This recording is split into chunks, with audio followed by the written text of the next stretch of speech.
So, where are you headed?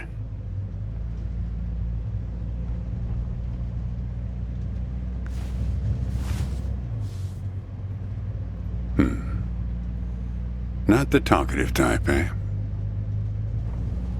That's okay. Most people I pick up are just waiting for their turn to talk. Want a raisin? They're from my farm.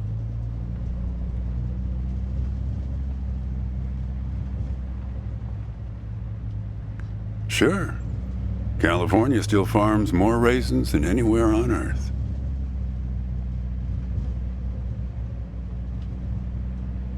Yep, that's right. Some people don't have the slightest idea. Sure you don't want one?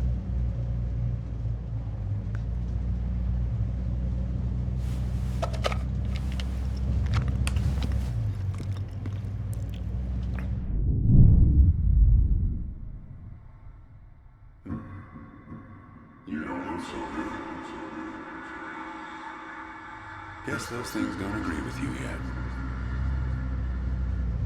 Strange. They're Thompson seedless. Good raisins.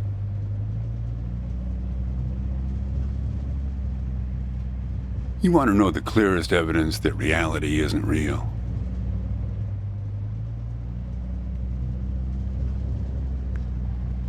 Raisins and grapes, man.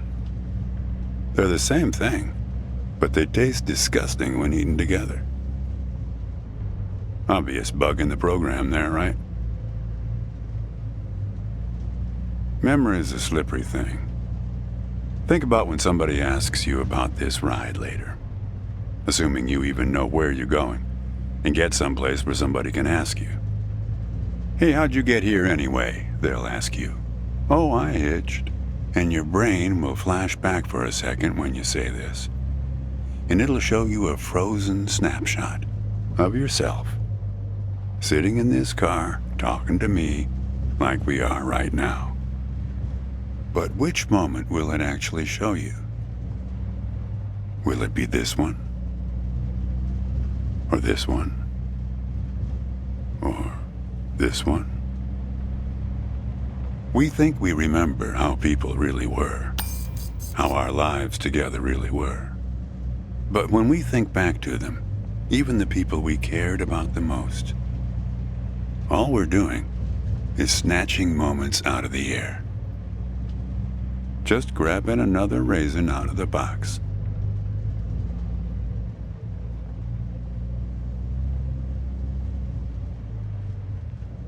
I've spent a lot of time around raisins. They're like those dogs you see with wrinkles of skin falling over their eyes. Not the most handsome dogs, basically helpless but lovable. My wife, she preferred grapes the way most people do. She's dead now, but you probably guessed that. Thanks, but you don't look like you're doing so well yourself. Takes one to know one, right? I can always spot someone who's grieving along this highway. They usually stand on the road with a dazed look on their face and their thumb up in the air. No, I don't know you. Just know the type. My wife, if I'm totally honest with you, I don't really remember what she looked like. Remember everything about her. Just not her face. Some people have faces that are easy to remember. Doesn't seem fair.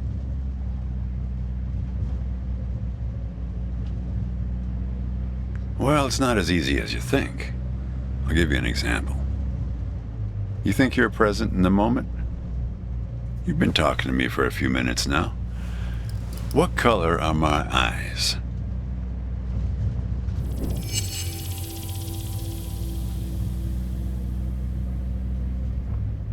Nope. Well, like I said when I picked you up, some people are just waiting until it's their turn to talk.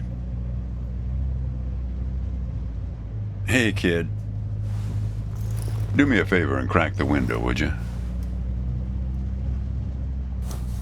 That's better. Now, where were we?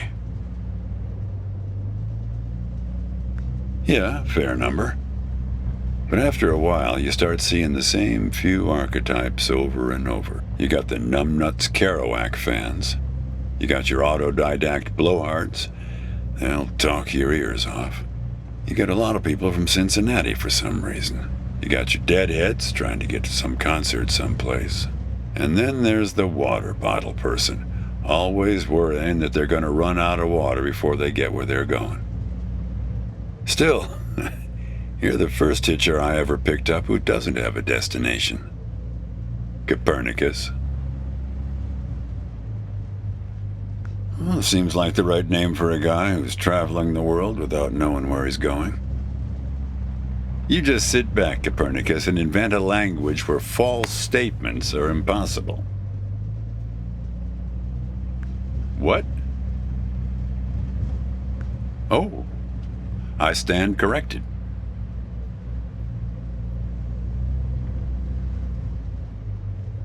You know, when I was a kid, my brother and I used to drive our parents crazy on long drives like this.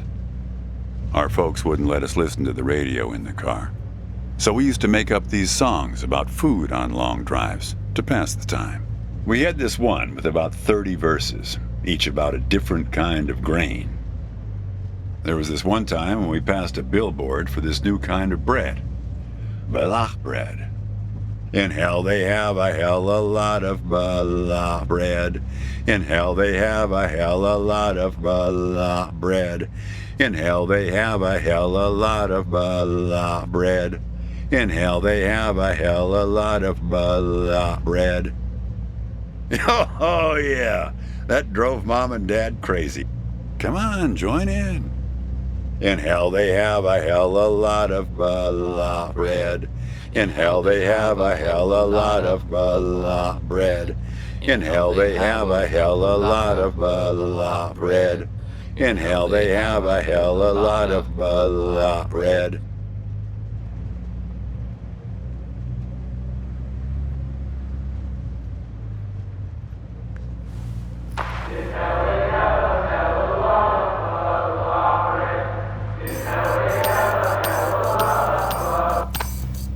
Actually, I'm beginning to understand my parents' perspective. Getting older's funny. It's like reading a book where less and less happens, but the writing gets better and better.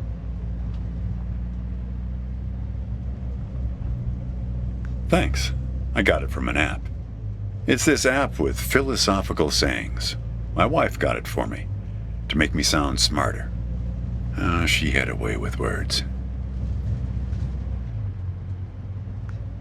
Yeah, well, that all sort of depends on which raisin you take out of the box, right? How you spin it. We were married for 37 years. People used to ask us how we managed, being married and all, working off the side of the road together, sharing a little trailer. The truth is, nobody knows if they're happily married. All they know is that it's the thing they've been doing every day for the last 37 years.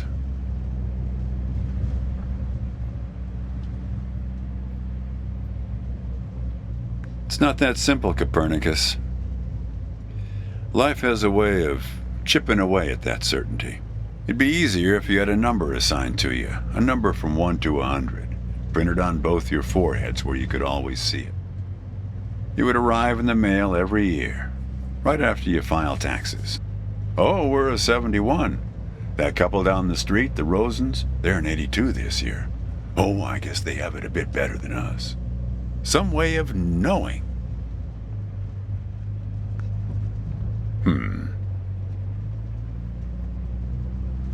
There's a photo in that glove box there of us, standing in front of our trailer. It was in a magazine. One of those stories about vanishing farmers that always pulls heartstrings with the rest of the country. Well, I never opened the glove box myself. It's kind of a superstition of mine. But help yourself.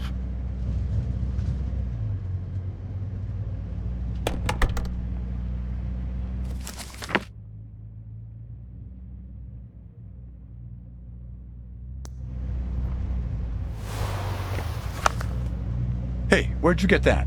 That's not her. And that guy there, he looks like you. I don't know. I was going to ask you the same question, Copernicus. Who gave this to you? Well, I guess it belongs to you. You'd better hold on to it.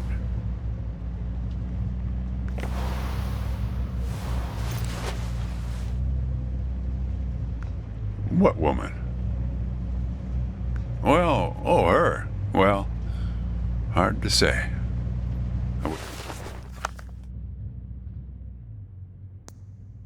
I wouldn't lose any sleep over it. What's that black thing in the glove box, anyway?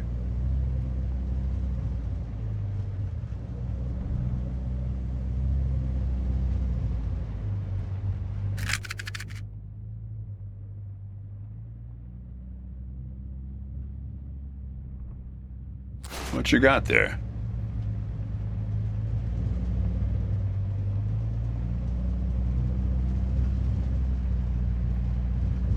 That's my number. I used to leave those all over my car in case my car got lost and somebody found it. But yeah, feel free to call me anytime you get in trouble. So, where were we?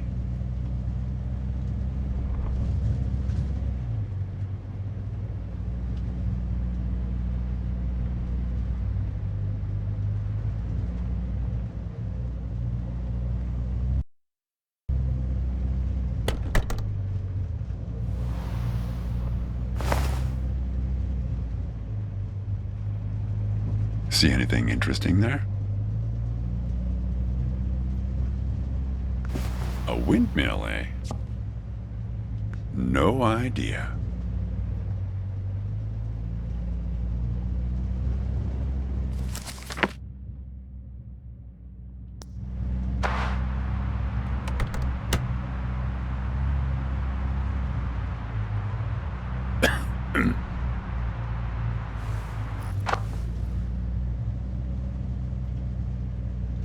Say, want to hear a joke? Why did the raisin take the prune to the dance? He couldn't get a date. Hey, that reminds me. It's almost 4:30. You'll like this. It's my favorite. I once knew the hostess, Darlene. She used to change the tires on my truck on Highway 51. Welcome to another Interstate Riddle Hour. Here's our first riddle. Keep your eyes peeled, all you blacktop carpetbaggers. I fly, yet I have no wings. I cry, yet I have no eyes. Darkness follows me. Lower light I never see.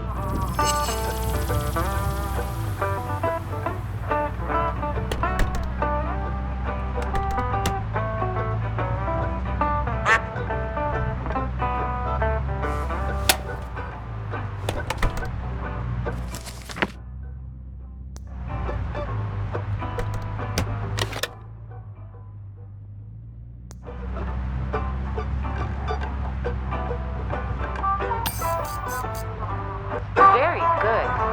Here's our next one. A gatekeeper forever bound. He opens and shuts with a similar sound.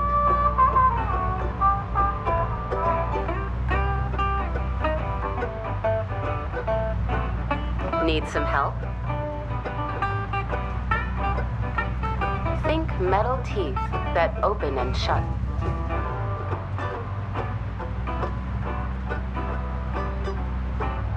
Need some help? A gatekeeper forever bound. He opens and shuts with a similar sound.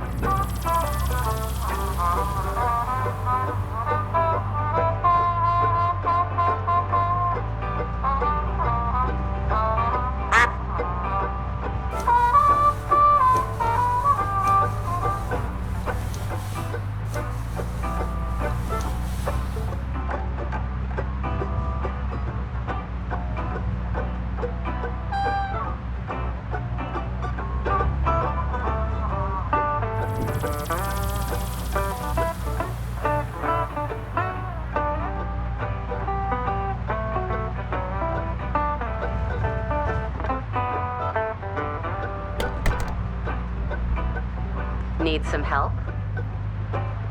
The answer is right between your feet.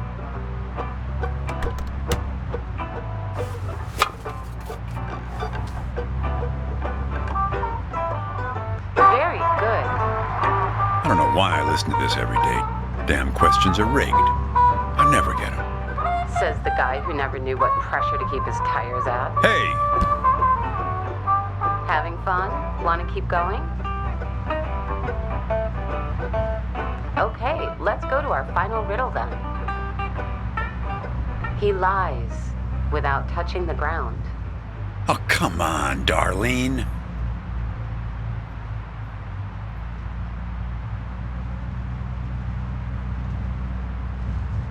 Damn it, Darlene. I should have tipped her better when she changed the tires. She's been out to get me ever since.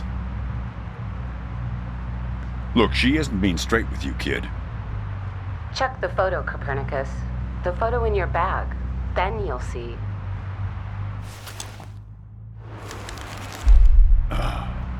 She's in trouble, Copernicus. You must help her.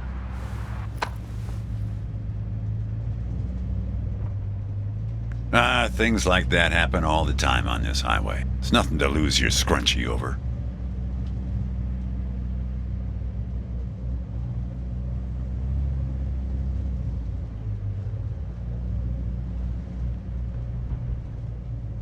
Kid, I am sorry about your girlfriend, but I had nothing to do with it.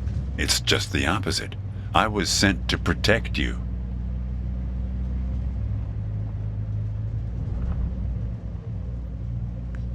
From yourself. You picked this car every bit as much as I chose to stop for you. You picked this car, picked me, not to feel anything.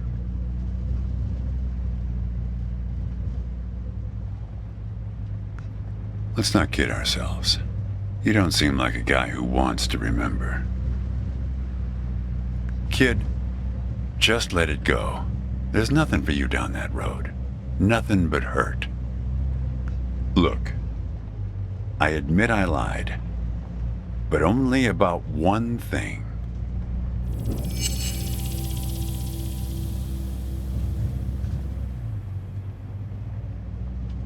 Now, why would anybody bother to lie about that?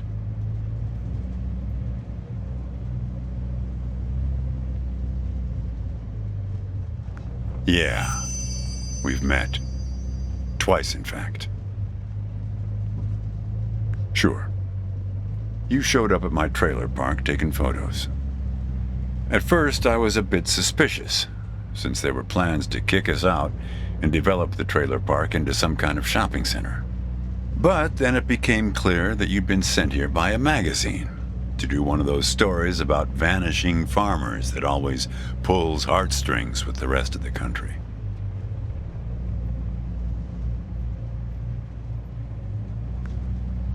Kid, I told you, you don't want to go down that road. Well, there's one more lie I told you. We're not number one anymore. In raisin production, we were surpassed last year by Turkey.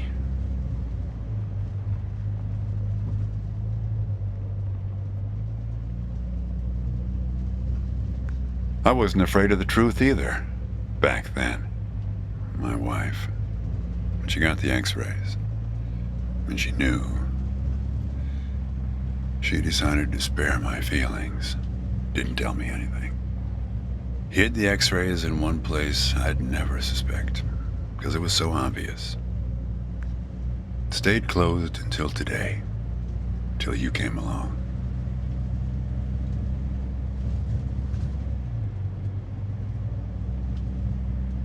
And that's what you liked about me when we met, when you came to take those photos. You said you admired my fortitude.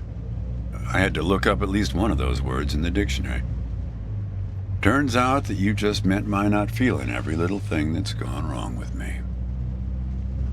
Well, that's life as a raisin farmer. We're not known for live casting our power ballots. Each raisin is a little setback that you've learned to live with. You don't dwell on it or try too hard to remember. I wish it was that simple, kid.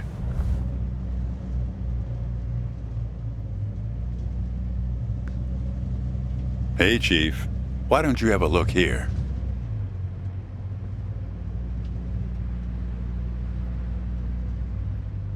He appeared on this highway about the same time you did. I guess he's part of what you're running from. Not sure.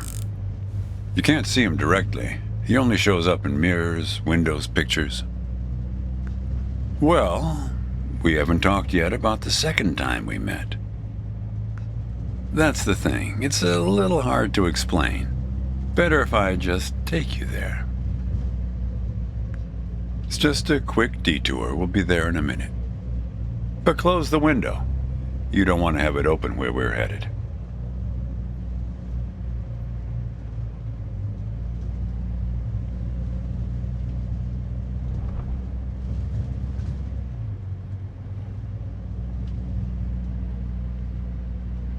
But close the window. You don't want to have it open where we're headed.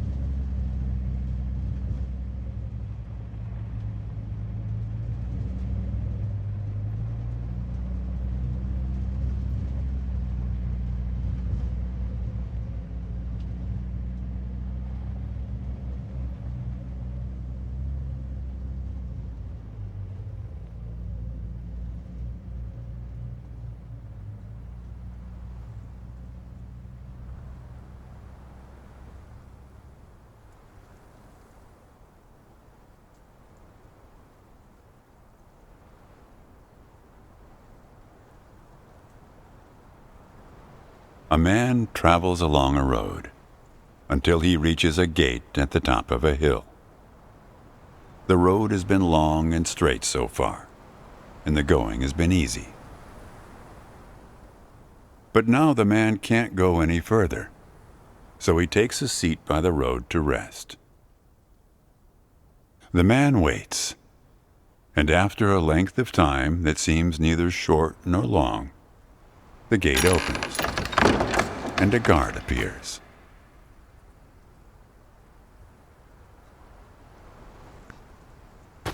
The man asks the guard for entry, but the guard says he cannot let him enter at the moment. The man thinks for a second and asks if he will be allowed through later. It is possible, says the guard, but not now. The gate now stands slightly open, and the man tries to look through it longingly. His journey has been easy so far, and he misses the feeling of the open road. The guard notices and laughs. Even if you could gain entry, there are many gatekeepers after me. Some are much stronger than me, and I'm afraid to look upon them. So there the man waits, for days, months, years, waiting to enter. One day, when he's given up hope of entering, a single question occurs to him, one he has not thought of before.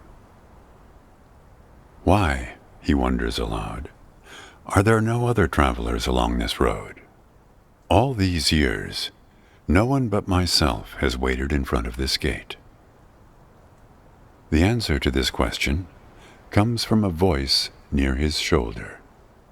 "It is you who made this gate," says a bird perched nearby. "So it exists for no one but you." "But why?" asks the traveler. "Why would I choose to stop here?"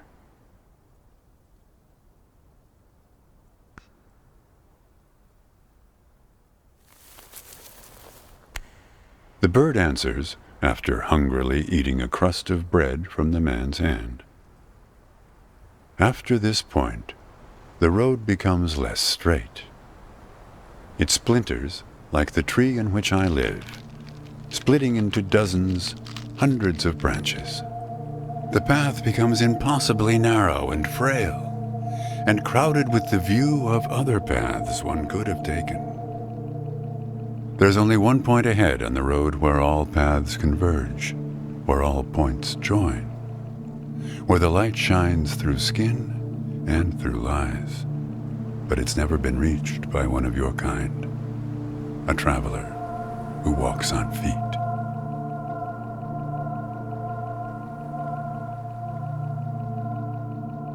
"Shoo!" cries the guard, chasing the bird away. "Don't listen to his nonsense." Having said this, he takes a seat next to the traveler, but not before closing the gate forever. So when you think about it, who knows how long we've been sitting here, just like this, on this road. Take it from me. It's better to face things with, what's it called again? Fortitude. Better not to feel too much. Want a raisin?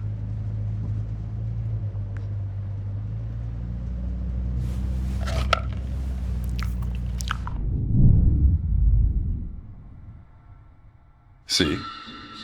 You're getting used to it. Life is like a box of raisins. That's some Forrest Gump type wisdom for you right there. Here, I'll leave the box open for you. Help yourself.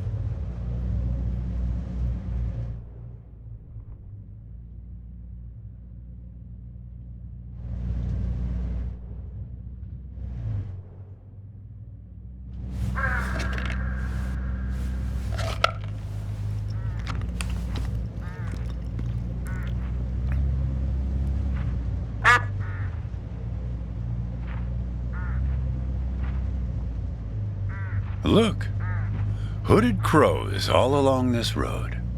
I have to chase these for my farm every harvest.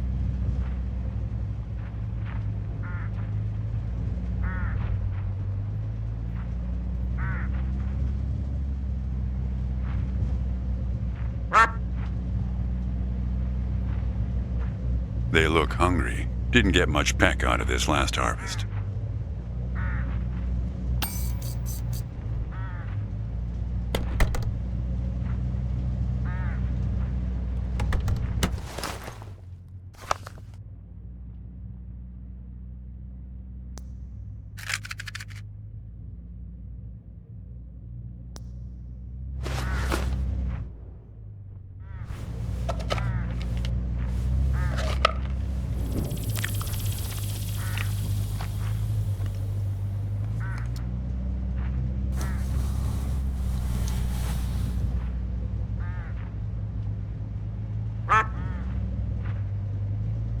Look, hooded crows all along this road. I have to chase these for my farm every harvest. You don't want to do that, kid. These birds are unpredictable. There's no telling what they'll do once they start swarming. Get enough of these crows together and it's big trouble.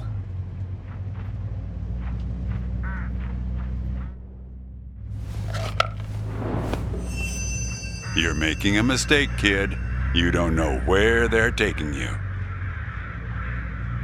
Look, I'll help you. I'll help you figure out what happened when she came back from Europe.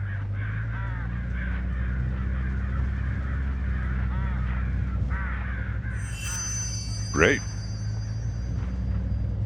Who? We'll get to that in a sec. Let me ask you something first. Did she pack an umbrella with her on her trip to Europe? Traveler's checks or cash? If I am, it's for your own good. Want to hear a joke? Why did the raisin take the prune to the dance?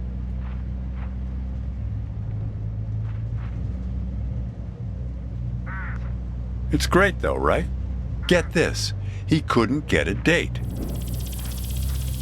You know, when I was a kid, my brother and I used to drive our parents crazy on long drives like this.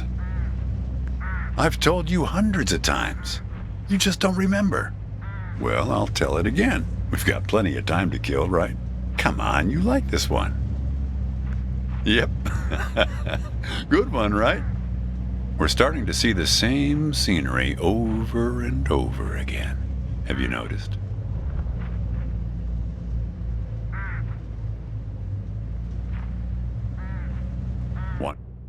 Want to hear a joke?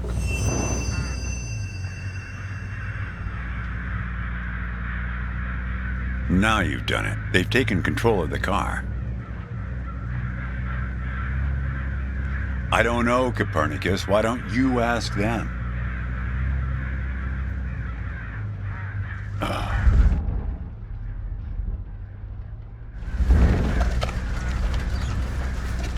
We're at my farm, Copernicus. I had a funny feeling the moment you looked through those binoculars. Well, they're pulling us around in circles. They're afraid of the scarecrows I put up here last summer. They want to take you, I suppose, to that windmill in the middle.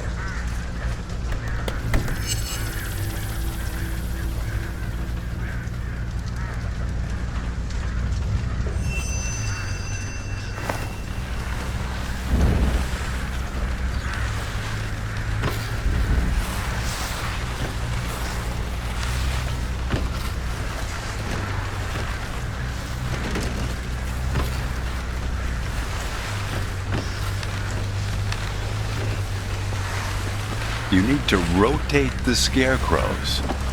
See if you can find something in this car that might do the trick.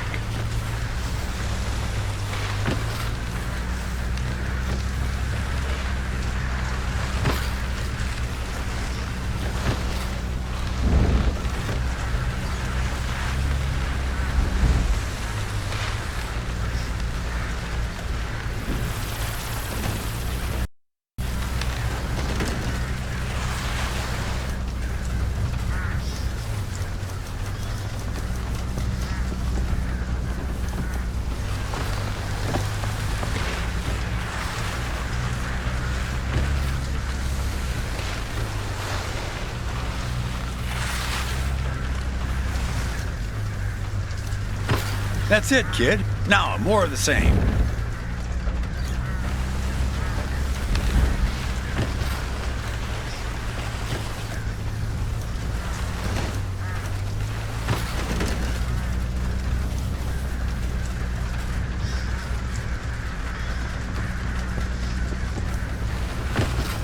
Almost there.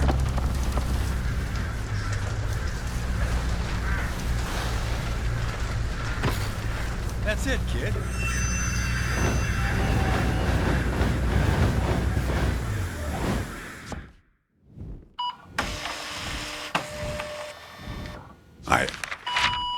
I think it's for you. They have a way of leaving gifts once you've fed them. Often something shiny or a piece of string.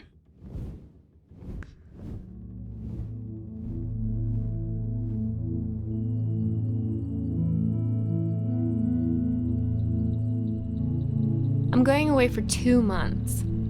I'll be back before you know it. It's practically a cliche, Going to Europe to have new experiences, and yeah, it's corny, but maybe find myself. I guess I'm just worried that you'll find yourself but lose me along the way. I'll be back before you know it, promise. Here's a security deposit. What a weird box. Did you win this at the circus? It's great, right? I'll send you something special from Europe to put inside, so you know I'm thinking of you. And then we have our road trip together when I get back. You won't miss me anyway. You have plenty to keep you busy, like that job in California. The story about the vanishing grape farmers. You're right. I'm worrying too much. I love it. Does it lock? In some other world, it must, but not here. Okay, trade you a memory box for your Polaroid. Say cheese.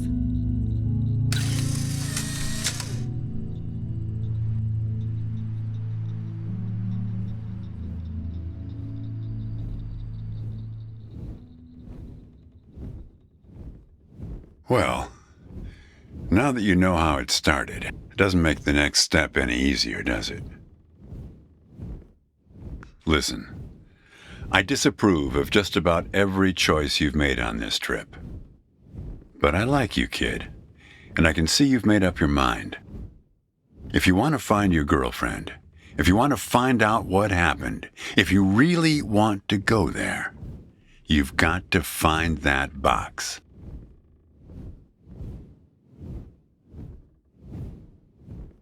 I don't know, kid. But find that box and the key. Open the box before it's too late. Well, this is where I say goodbye. Unless you want to help transport 4 bushels across. Nah. Just remember, there are many more gates ahead and many more guards. I'm pretty much the friendly drunken uncle of the bunch. Well, good luck to you, kid. Oh, one more thing. What did the grape say when he got run over by the car? Nothing. He just gave a little whine. Good luck with your search.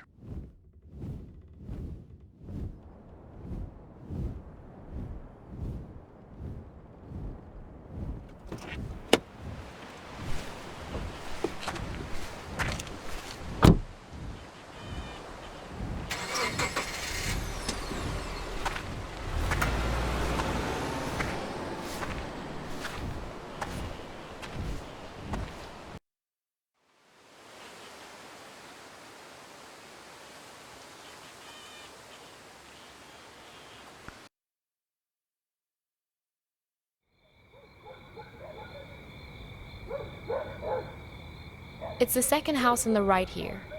No, wait, the third. Don't you remember where it is? I thought you spent your whole childhood here.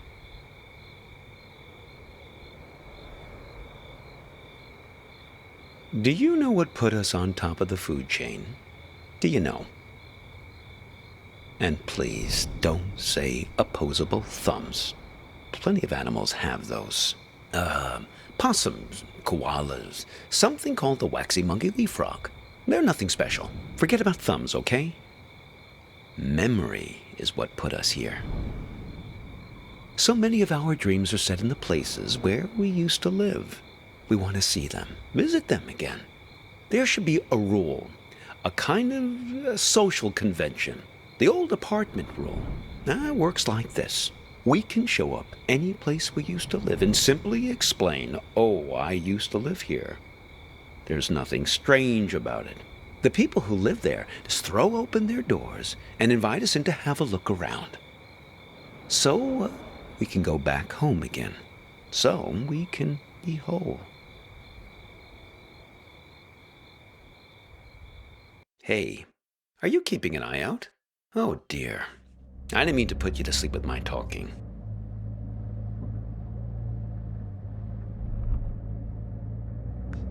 No offense taken. I've been told I have a way of putting my students to sleep as well. We're looking for Asper Street. At least it used to be called that. The problem is that a few years ago, they rearranged all the letters of the street signs in this neighborhood. Very impractical. I didn't catch your name. I'm Hobbs.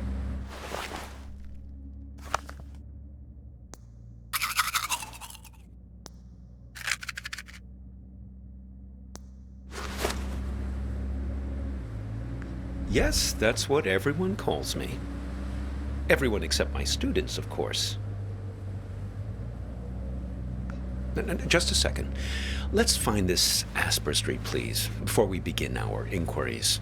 Like I say, they might have rearranged the letters a bit.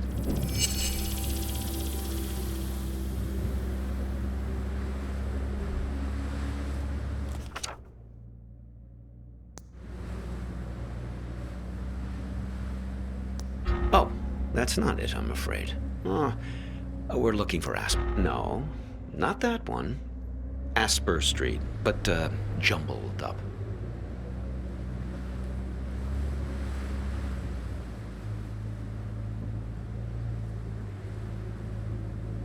No, not that. No, not that one.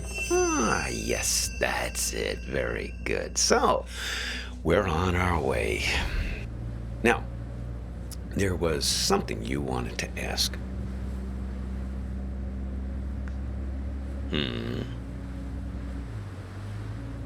Yes, then it's going to turn out that big surprise. I do know you.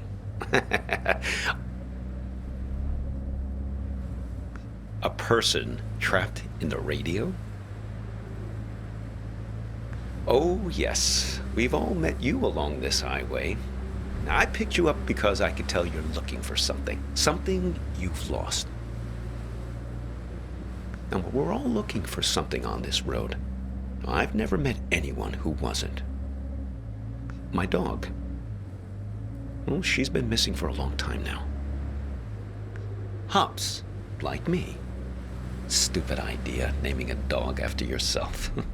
They constantly think they're being trained. Every time someone you know stops you in the street. Made her a little bit high-strung. So, Vern mentioned this problem you have with a photo. Vern? Sure. Now, I know almost everybody on this road. Well, there's not many of us, after all. Excellent raisins that guy Vern has. Did you try one? Sound philosophy, but most people do. Yeah, a more appealing lens to view the world through. So, okay, show me this photo.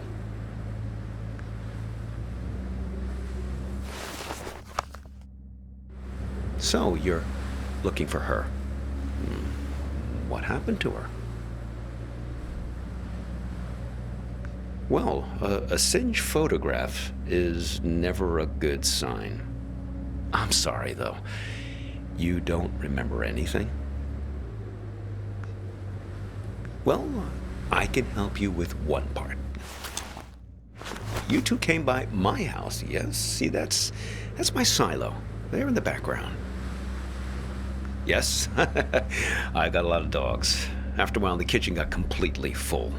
I'm not very good at getting rid of things, as you can see. Anyway, I invited you two in and put the kettle on the stove, but you never wound up making it to the front door. There was some kind of argument. No, just you two doing the arguing. She suddenly had to take a call. You got impatient. Now, I don't know, but you didn't seem happy about it. I had the feeling it was a recurring thing. Someone who's in the habit of getting in the way between you two. Well, I'm happy to help, however I can. What do you have in mind?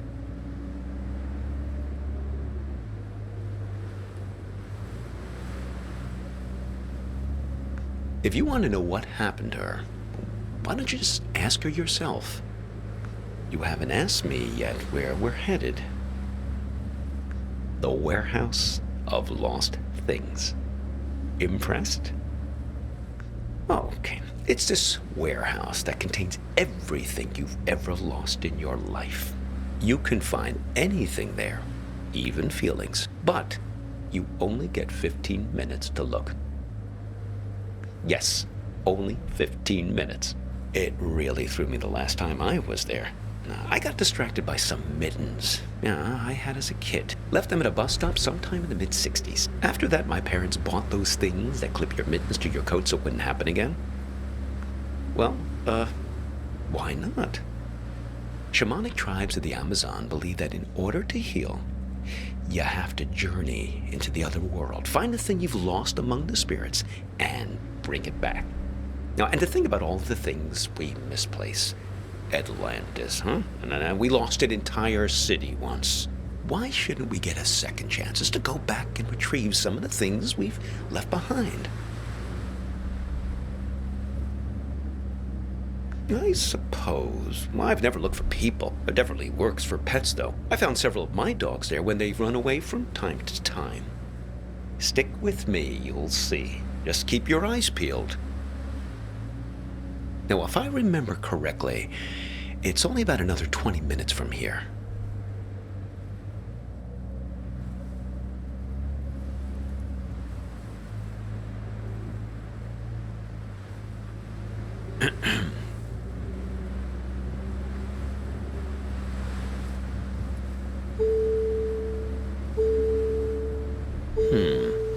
Peculiar.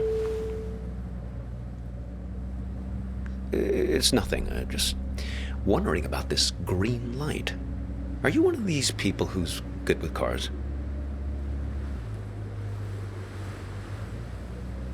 I was hoping you might know. I never saw it before until you got into the car. What? Us? Stop here? No, I think we'll wait to find a mechanic someplace. Perhaps that part-time quiz show hostess. Ah, the green light. The epic sense of man's urgency. The future that keeps receding from us. Yes, I suppose you've read The Great Gatsby, too. It's probably nothing major, just a reminder to get something checked. But what do I know? I'm not the technical sort. Oh, we could ask Lola. Well, she's very good with these things. Lola's a kind of oracle. Well, she's given me lots of good advice, right from where you're sitting. Besides, more to the point, I'd like to check with her about directions, just to make sure we're pointed the right way. See if you can find her here. No, not a woman. A bear. Well, she's quite small, you see. A toy bear. Now, I found her at the World's Fair in Barcelona, 1929, at an exhibition about alchemy. Lola Montez. But she's somewhere in this car now. Feel free to rummage around as much as you need.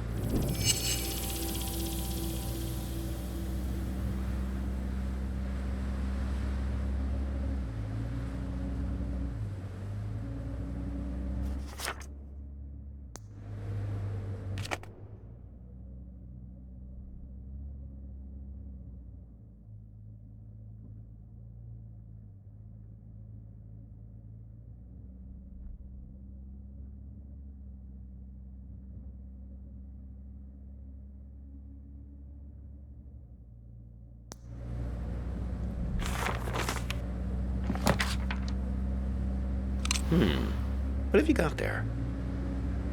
Interesting. Looks familiar.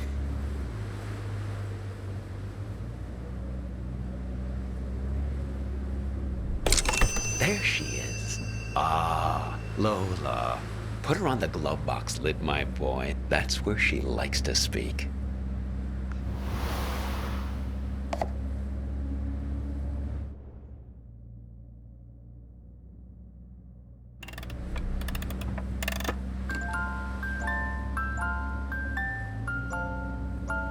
Yes, sometimes directly, sometimes in more of a roundabout way.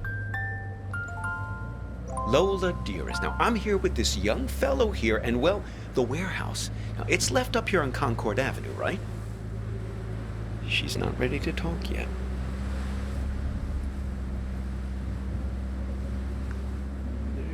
she's lonely, and she misses her friends. Fellow memory objects. That's her preferred company. Trinkets like her, lost and found many times over the years, imbued with the memories of everyone who's ever claimed them as their own. Get enough of them together, and things start to get interesting.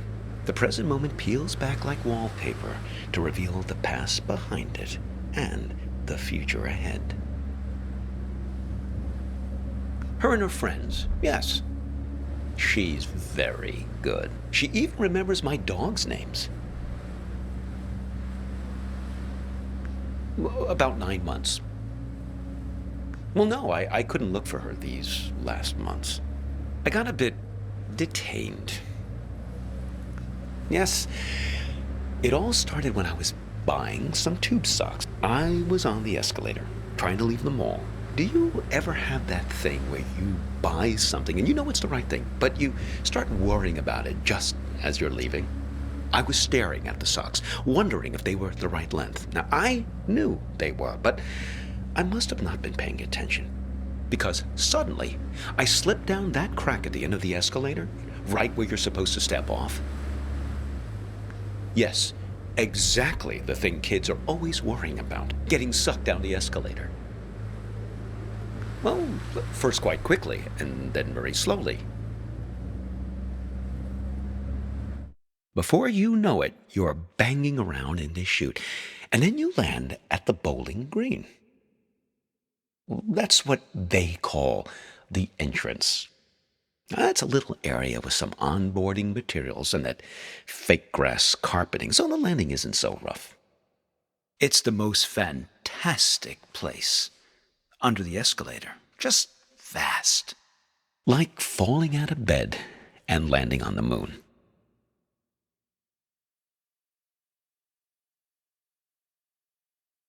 Oh, no. There are other people there, but not much good for company. Everyone's just waiting to get out. Very poserish scene down there, let me tell you. A lot of staged ennui. Oh, not much, really. There's an old black and white TV that only gets a few channels. There are some old board games just lying around, but they're all missing pieces and instructions. There was one box that promised 8 games in one. Now, but I couldn't figure out for the life of me how to play a single game. A couple of decks of cards, all incomplete. I must have dreamt 20 times that I found the 4 of clubs.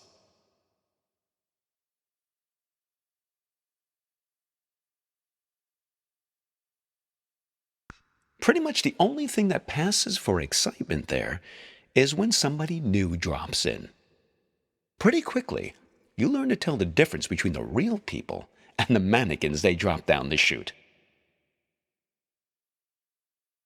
Well, they open the escalator every year on January 1st, to clear everyone out.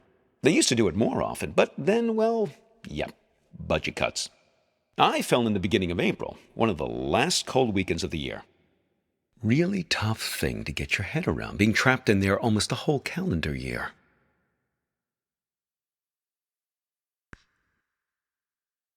They stuff mannequins full of food and supplies, put them on the escalator, and just let them slide down the chute. Well, that's a big moment when they drop the mannequins down. Really breaks up the monotony. Everyone rushes over to tear the mannequin apart to get their hands on the food inside.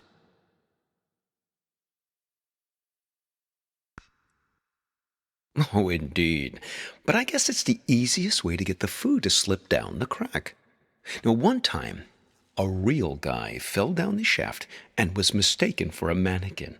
Now, he was half torn to shreds before I pulled him out of there. Poor fella didn't look lifelike enough. Oh, yes, he was really quite beside himself. Now, he gave me his pipe as a token of appreciation for saving him from the mob.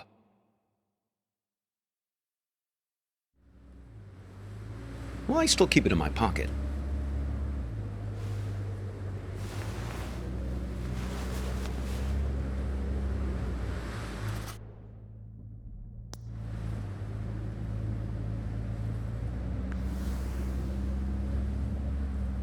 Oh, look.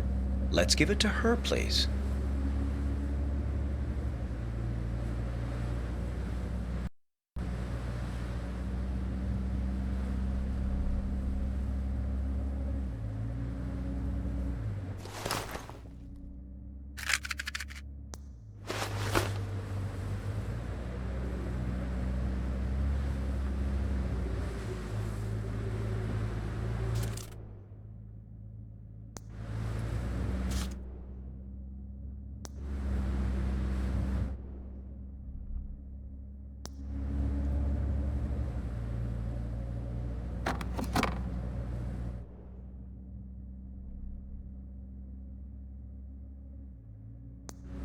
Please lend her the pipe for a moment.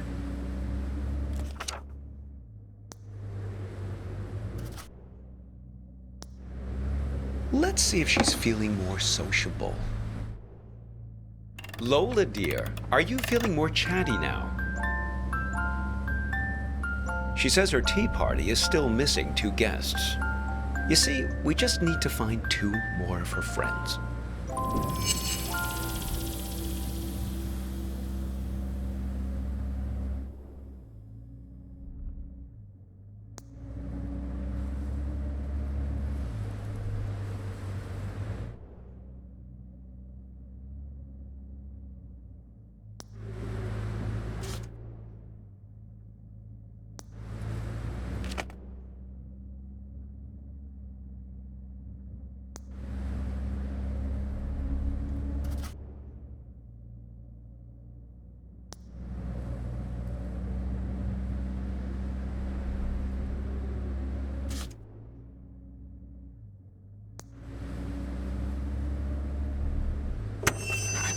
Ah, of course. My audiobook about the Gulag makes perfect sense. Only 1 more object to find now. Oh, well, it's something I used to play for her in the car an awful lot. There was this one story she used to adore. Oh, here's a fellow who's eager to get to the bottom of things. No, it's okay. I tend to ramble on a bit. What is it ye be wanting to the answer for? It's a reasonable question. Well, the answers are all in front of you. You just have to decide if you want to go all the way down the tunnel or not.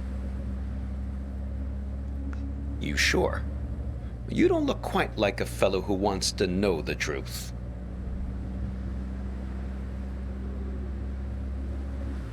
Well, never mind what I think. It's a simple choice. I can give you the blue pill, and you'll return to your previous life, remembering nothing of any of this. Or I can give you the red pill, but then you're in here playing for keeps. You sure? You won't remember any of this, you know. All right then, down the hatch.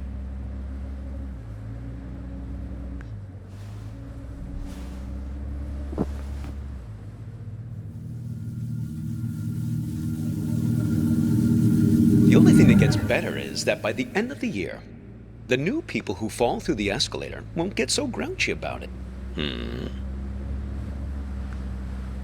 Oh, the blue pill. I was just kidding about that. It's a tic-tac. You should see your face right now. Sorry, I have an awful sense of humor. I do enjoy a good practical joke. I pulled off a few whoppers in my time. Well, I once convinced a friend that the sun had exploded. He was quite distraught. We were on a fishing trip together. Tiny island, no electricity. Now, I set his clock ahead several hours. When his alarm went off, he went out to fish and waited. Now, by the time his clock said 8 o'clock, he started shaking me awake and screamed, "Where is the sun?" No, of course, it was only 5 in the morning still.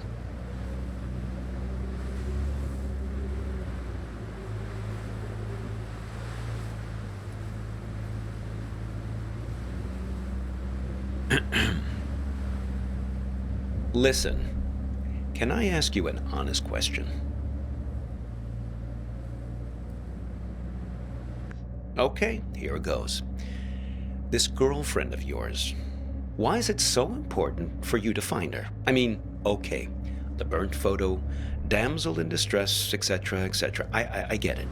But if you can't remember anything about her... We'll always have this. See? This is Lola's influence. It's starting to work. You feel it, right?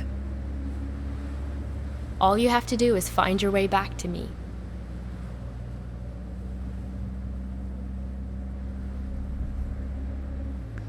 Let's keep him as our pet. You two didn't even mean to capture it. It just flew into the empty bottle.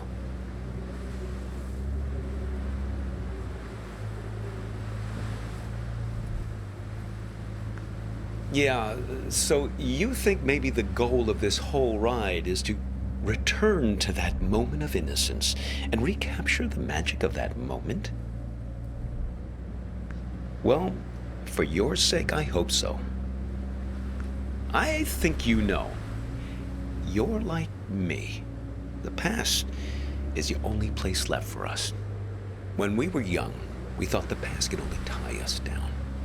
Everything we wanted, freedom, lay ahead on the open road. Well, that was yesterday, and this is today. Now the past is all you've got, and the future is full of pain.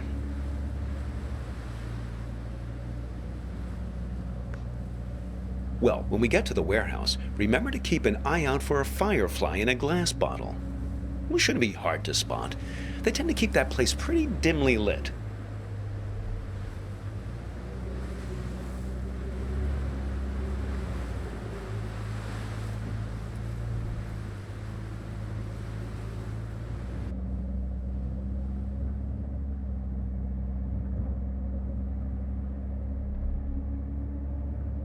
Oh, look. Looks like Vern started doing some advertising. I guess he's finally decided to take matters into his own hands. Normally he's so stoic, letting things take their own course, never complaining.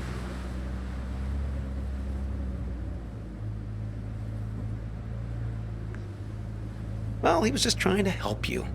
Seems like you could use it. You're totally infected with this frontier spirit, am I right? Always move ahead, always continue along the two-lane blacktop. Don't look back, right? Wrong. You don't know what you're dealing with here, young man. Maybe Vern exaggerates a bit, but at least he knows these parts. You should turn back here. No, I'm serious. Take the whole goddamn pack of Tic Tacs if you want. It's just Lola. Blast nothing. Someone changed the street signs. Him. He's been here. I swear it was a second left past the red house. But don't worry. Don't worry. We'll find it. It's right around here. No, it seems to have disappeared along with the car manual. I just want to find my dog. These streets all look the same. This is worse than falling down an escalator. Here, take this. See if you can figure out which way is east. Are you sure? I mean, look through it and see if it tells you which way is east.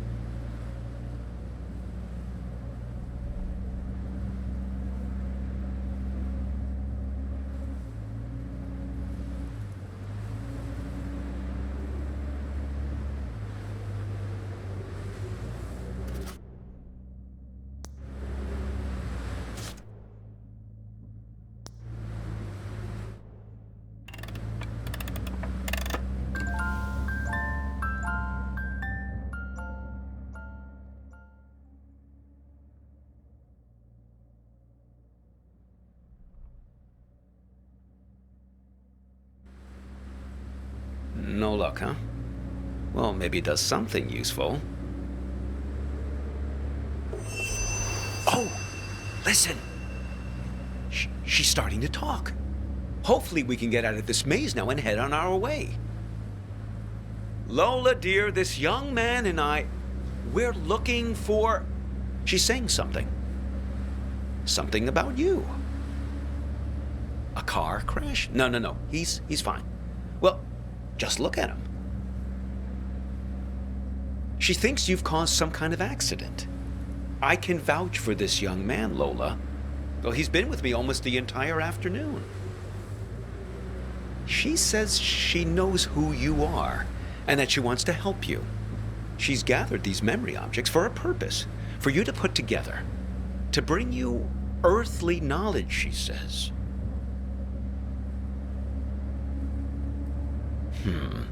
Very peculiar.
Well, isn't that something?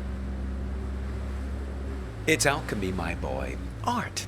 A camera. Your means for turning water into wine, redeeming the past, renewing memories. Well, nothing needs redeeming more than the American suburbia. Now, am I right? Americana, where the surreal intermingles with the mundane. Here's your chance, my boy. Create a photo journal. Win some awards.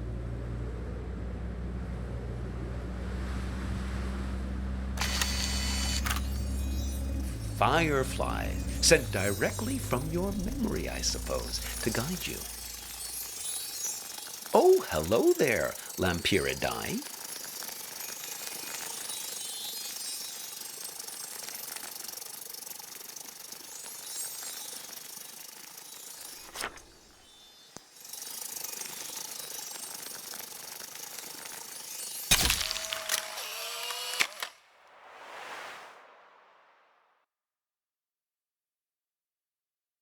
Oh.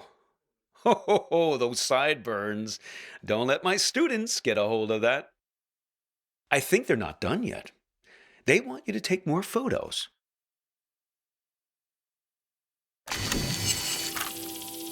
They want to show us the way, but they can only do it through photos.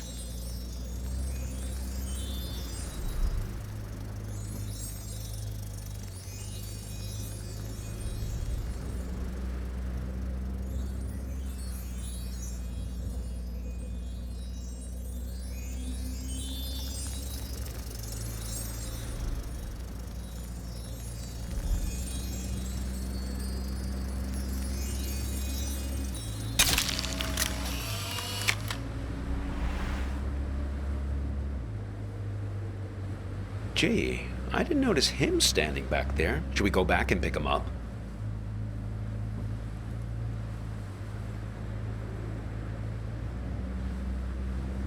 Who is that guy anyway?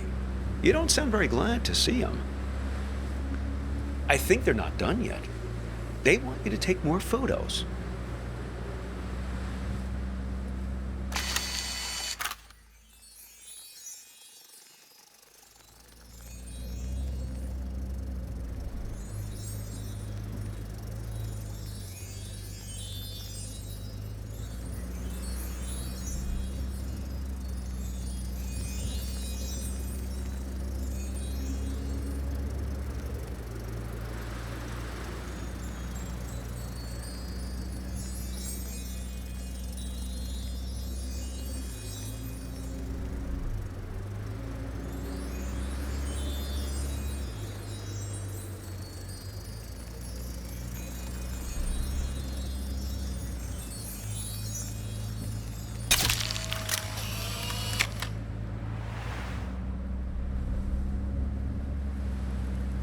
trading post, huh? Interesting proposition. I expect you get something rather valuable in exchange for this particular camera.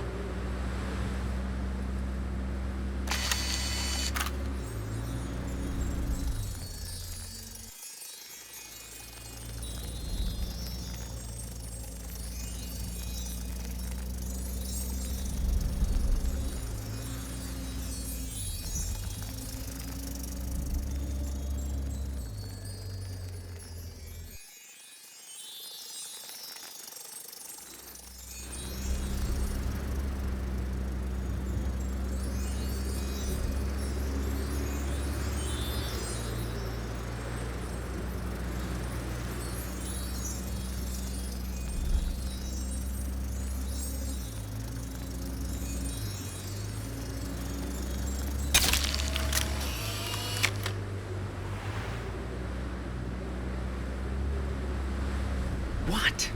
It can't... Ugh, no! No! My dog! How? If I can't find her in the past, I don't have a chance of finding her in the future. Oh, that was just nonsense I said to cheer you up.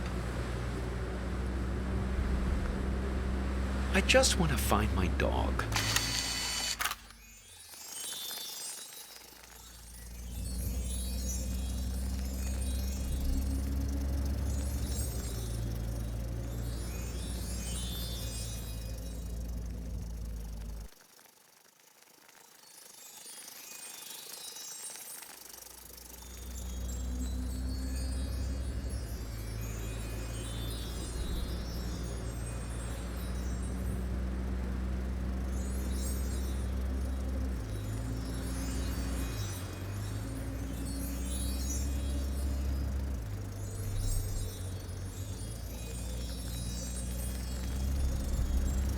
Is that a dog collared in the street?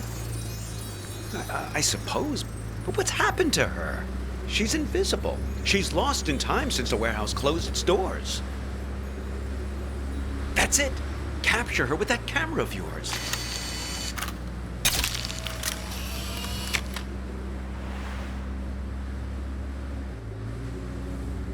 Oh, you're a good dog, Hobbs. You ran past the funny mailbox through a door, and we'll find you, don't worry. We've got to find that house.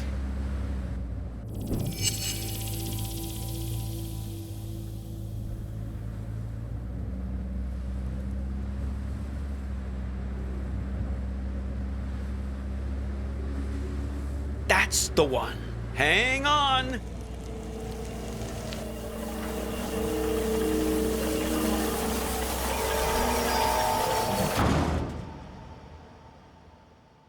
Look, the silo. That's my house. Funny how you can come upon the very place you live and not even recognize it. All depends on the angle you... Hey! There's Hops! Thank goodness. Oh, I've almost got her back. Listen, I didn't realize the warehouse was closed, but we must do it again. Now you have to promise me, pinky promise, that we're going to meet again in a year, okay? This same spot. We won't exchange contact info or anything like that. We'll keep it old school. Meet here in 1 year's time. What do you say?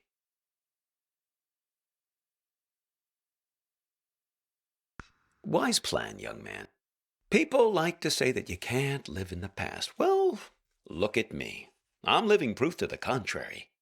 Look, your fireflies are back.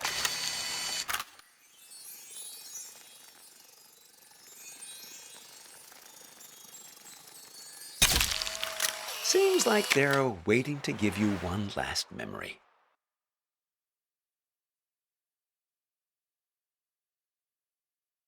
Hops, wait for me!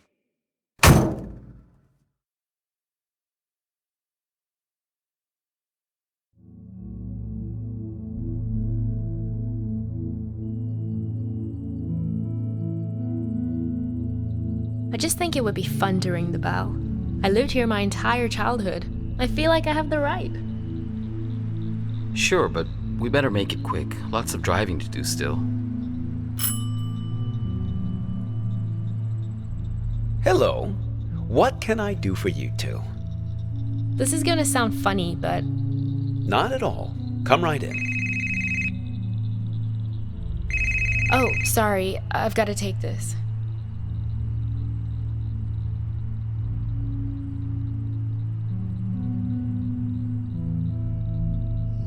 To me, it's perfect here.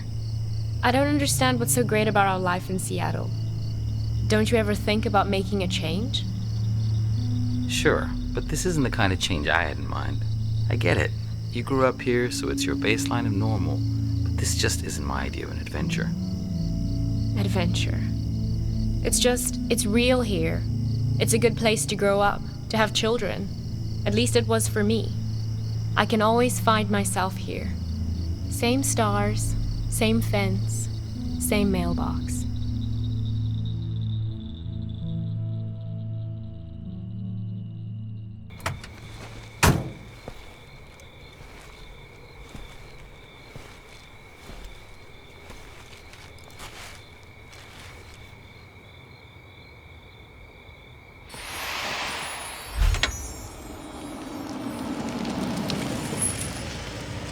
Hey, you need a ride someplace?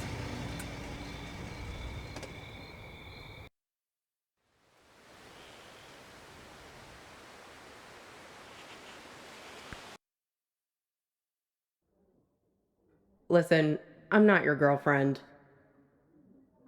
And I'm not your mother. But you'd better finish that pickle, or else I'm stealing it.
Me? I'm a waitress, dummy. Waitresses have to be whatever people want them to be. Yeah, but not today. Don't worry. Thursday's my day off. That's okay. It's nice to sit on the other side of the counter for a change and see how the other half lives.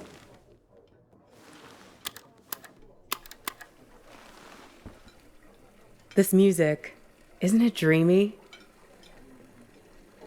I can tell we have some things in common. We both have to live by our wits. Hitchhiking isn't an easy trade. Waiting tables isn't either. I'll show you what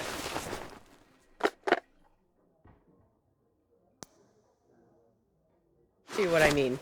Corned beef hash with 3 eggs over easy, whole wheat toast and hash browns. 2 eggs scrambled with bacon, sausage, English muffin, and french fries with mayo instead of ketchup. 3 eggs over easy with well-done bacon and a side salad, hold the toast, Greek omelet with well-done hash browns and white toast, a short stack of blueberry pancakes, coffees all around, and 1 Diet Coke. So, how many orders of toast were there?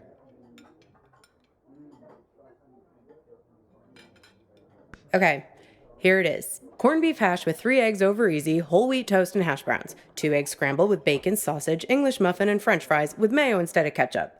3 eggs over easy with well-done bacon and a side salad, hold the toast, Greek omelet with well-done hash browns and white toast, a short stack of blueberry pancakes, coffees all around, and 1 Diet Coke. So, how many orders of toast?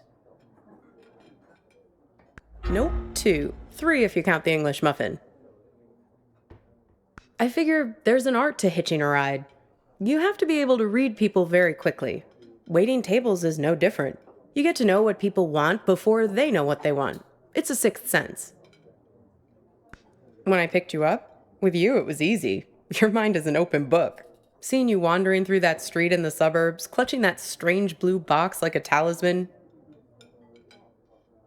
I could see that you needed a good rest, a good meal, and a dose of friendly advice from someone who's looking out for you. It's good you managed to lose Hops back there. Let me guess, did he try to make you promise to meet him again? Yeah, we've all made a few of those. This highway is practically paved with broken oaths sworn to Hops, patron saint of useless stuff. Let me guess, you chose the blue pill, just like me. Well, you did learn something interesting about yourself in the process, right? He doesn't mean badly, Hops. He's just a bit stuck in the past. That's why he has all that junk in his car. Can't let go of anything. Can't change. People like to solve problems with the tools they understand. Hops thinks all the useful tools are in the glove box of his own memory. That's why it's good you got clear of him. He's a bad influence for someone like you. You need to let go to move on. I don't know, but driving in the rearview mirror will only get you so far. You can't live in the past. Well, judging by the faces in this place, you can't live in the present either. Look at these blue screen zombies. Everyone glued to their phones. Depressing. Very funny. That sense of humor will serve you well when our new robot overlords take over. The living dead all around us. Not you two, though. You and your girlfriend. You were very much animated. Although, maybe not in a good way. That was some argument. Well, if it wasn't worth arguing over, it wouldn't mean anything, I guess. Well, I'm not one to eavesdrop. Something about text messages, being present. The usual suspects when it comes to couple arguing somewhere in public in the 21st century. I only caught the end of it. It was one of those things that suddenly boils over. One moment you were sitting there having your strawberry rhubarb pie and trying to figure out where the next gas station is. The next moment, when I came back with your check, there was this big scene with you storming out the door. Beats me. You didn't come back, though. She hung around for another 20 minutes, mainly talking on her phone. Then she got her stuff and left. Seemed like she was making a plan to meet somebody. Well, the way she was talking, it seemed very intent. And when I was wiping down the counter, I found this. Have a look. You might find it interesting.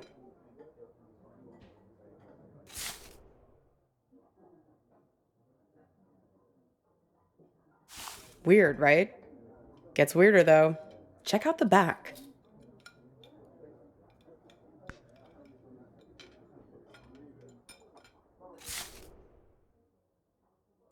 Seems like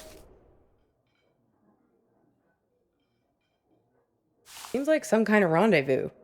I mean, I figure that's not your card.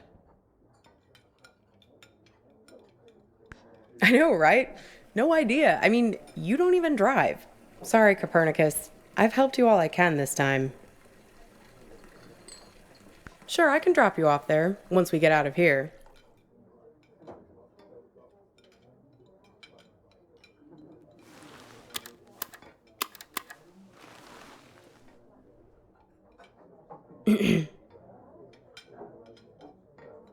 Pass me the menu, will you? I want to see if they have the seasonal milkshakes in yet.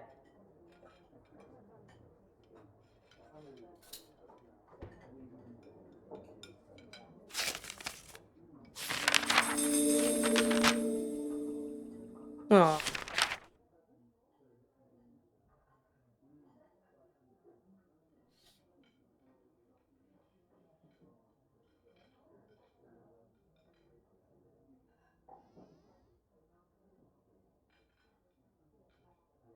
Aw, look at that. It's like a little map of your adventures. How convenient. Even your gas station is there. Did you notice? It's a typical sign, you know, of a lucid dream. Random happenstance. Strange coincidence. This might be a good time to test if you have superhuman strength or can fly or something. I think I'll have peppermint mocha or vanilla caramel. Sure. I mean, come on. Raisin farmer? There's no such thing. Grapes have farmers. Raisins are dried grapes. End of story. Jeez, where's the waitress anyway? I'd kill for a shake right now. Well, things become real when we invest meaning in them. When we make them real. It's not a theory. There's a poem about this. A guy is having an argument with his friend. He's freaking out because the meaning of every word, everything, every idea seems to be falling apart. After a while, I understood that talking this way, everything dissolves. Justice, pine, hair, woman, you and I. Exactly. Booth, menu, you, I, mustard, mustard. It all starts to dissolve.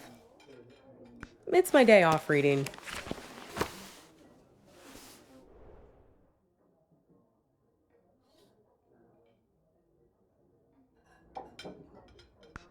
Well, he remembers this lover he had, and that helps him get his head screwed on straight again. Well, in a sense. It's more that he thinks back to what it was like when they were together, and the different memories come together and leave him with a sense of specificity. That things are real and not just a big pile of words and concepts and stuff that fall apart the moment you try to squeeze them tight.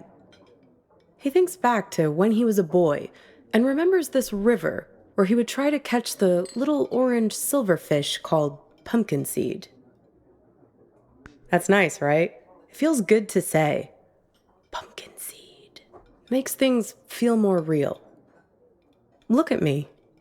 Don't forget me. See me for who I am. Pumpkin seed. You wouldn't believe how much people project their weird bullshit on me. It's the curse of the diner waitress. Less a real person and more a blank screen. Oh yeah, plenty of that. But also just these cliches people have with diners. I can't tell you how many swingin' dick Detective McGurks I've met in this place. Give me a coffee as black as a moonless night, darlin'. Shit like that. Are you sure about that? Or is that just what you want me to be? You don't seem to realize that you're the one pulling the strings in here. Well, everyone has an agenda. People think they come to a diner for food, but they're really looking for something much more profound. They want something, and at the end, they settle up. You bring the bill, and they have the chance to make good again. Everybody wants to be forgiven. It's a simple transaction. You're no different.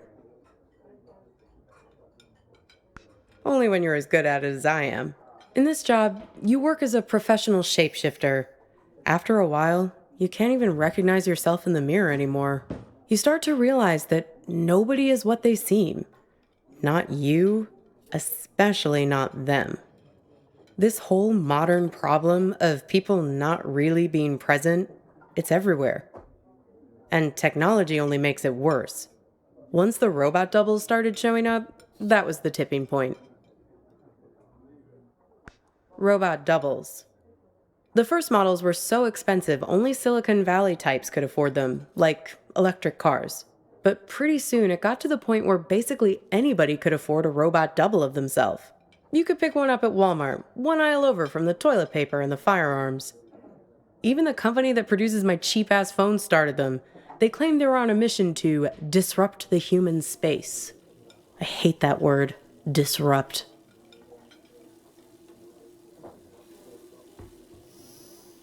Pretty much anything you want, but there's where you have to be careful. It acts like you, but it only performs at about 70% of your capabilities. It's you, after a bunch of drinks. So, if you're smart, you only trust it to do really simple things for you. Go to the post office, jury duty, fill in for you at your boring job. But people are lazy. They grow dependent on their robos, use them for all kinds of things they shouldn't, making complex calculations, blowing up boulders. people send their robos off to be with their wives, their families, while carrying on affairs. Check it out. Imagine you and I are in a relationship. Then you notice I'm acting a little slow. My eyes aren't focusing quite right. Like this. Look. See it? You just need more practice. Then you'd realize that I just stuck you with a pile of bolts for the evening. Did someone stand me up with a robo? No, not exactly. It's more about this thing that happened to me at work once. It happened in my former life as a flight attendant. Grab that thing and pull up a chair. I'll tell you all about it. You feel like a sack of bolts yourself doing these safety demonstrations. People are zoning out, staring at their phones like the blockheads in here, or else just leering at you like you're the first woman they've ever seen wearing a uniform. But you start getting good at spotting the doubles. They're often the only ones paying attention, staring at you with those not quite human eyes of theirs. Technically, no, they're not supposed to be there. But like I said, people bend the rules, and security rarely checks. They're fine on the runway, perfectly docile. But something goes wrong at altitude, something about the navigation system. The FAA wanted to study it, but the study got shut down because you're not supposed to have them on aircrafts in the first place. So yeah, I learned to spot them right away. It becomes a job requirement, a matter of survival. Here, try your luck. Have a look at the table. So, 1 mustard, fine. 3 mustards, not so fine.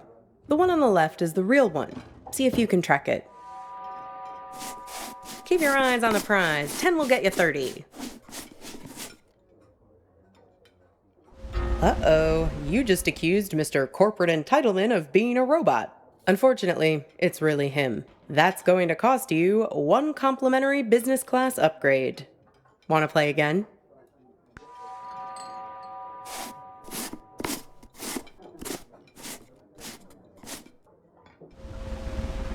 Very good. You have successfully enforced airline regulations. Want to play again?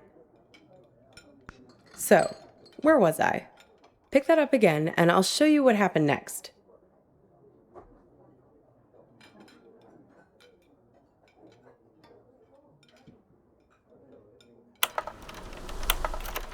One time, we were doing a flight into Galveston, and we had a sudden drop of cabin pressure about 100 miles from our destination. No, but imagine this. Everyone's freaking out. I'm trying to help a girl with her arm in a cast to get her oxygen mask over her head. Suddenly, I'm aware of this Frankenstein monster lurching towards me. The robos, they're like an army of the undead. I don't know if they were affected by the sudden change in cabin pressure or what, but they just lost their shit. People are screaming, and we're huddled together like a band of villagers with pitchforks to fight these things, throwing crap at them from the drink cart, locking them in the toilets, and so on. Luckily, they started fritzing out on their own, like Hal in 2001 when his brain starts melting. Let me tell you, as soon as we got over water, adios, out you go, robos. Threw them right out of the cabin doors.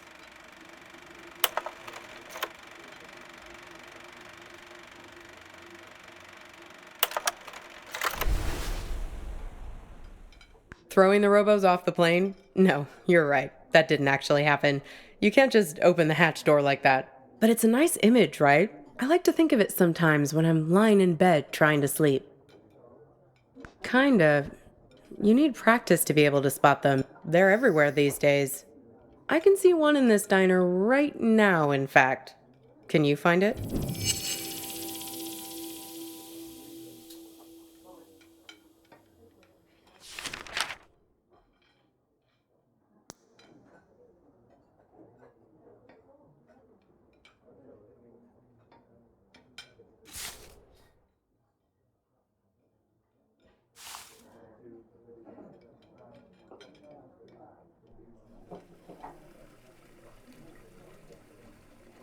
That's right, the king.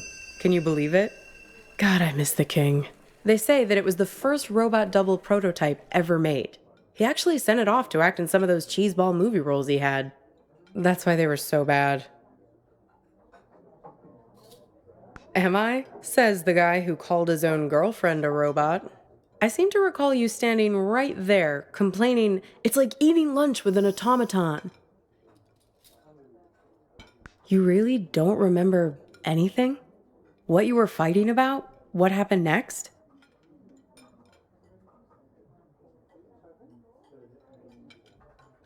Could be. Well, I've got a little game that might help you remember. It's kind of like a telephone seance. Ready?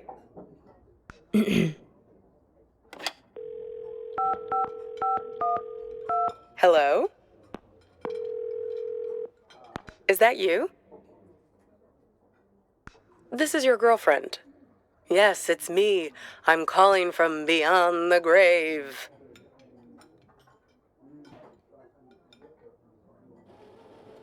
Why'd you bring me back here, of all places, of all the restaurants we've been to? Couldn't you have summoned me to that place with the sour cream pierogi?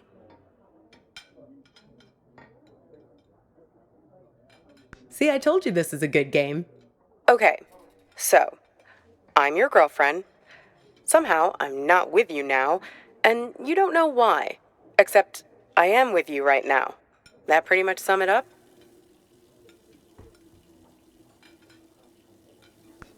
No, this is my game. I get to ask the questions first.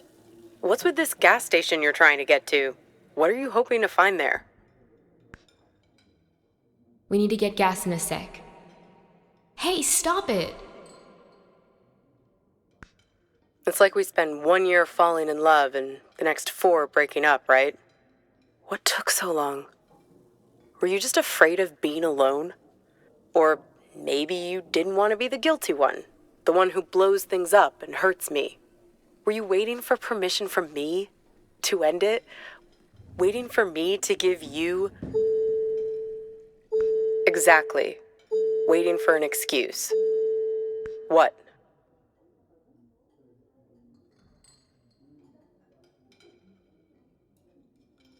Right. That's why you stuck around. Fear. You didn't want to break anything. You couldn't get over the idea that this great future we were supposed to have could just be wiped out. The beacon we'd always talked about, our light in the bottle, gone. You left it to me. Put it on me to do what needed doing. Well, I finally gave you the sign you were looking for, right over at that counter there. You guys need anything else, or you're okay for now? We're fine, thanks. You do anything to make it different, right? To fix things. You still can, and I can be her for you. Together, we'll open the box. You can make it happen. You can make it real. What do you say? Miss the old times? Let me be her.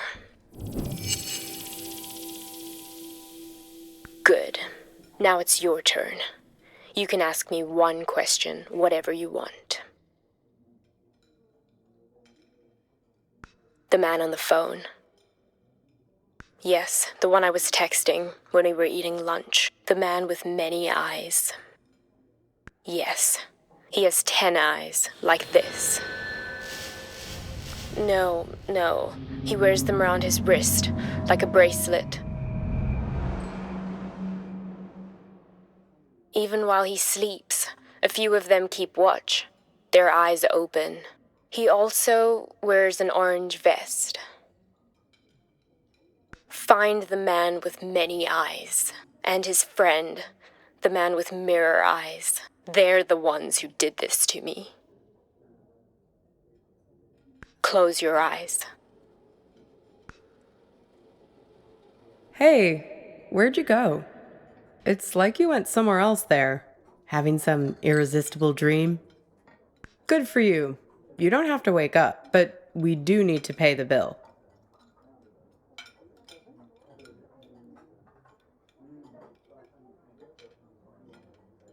Works for me. What's the sudden rush? Are you sure? If you're lucky, maybe she hasn't even gotten to the gas station yet.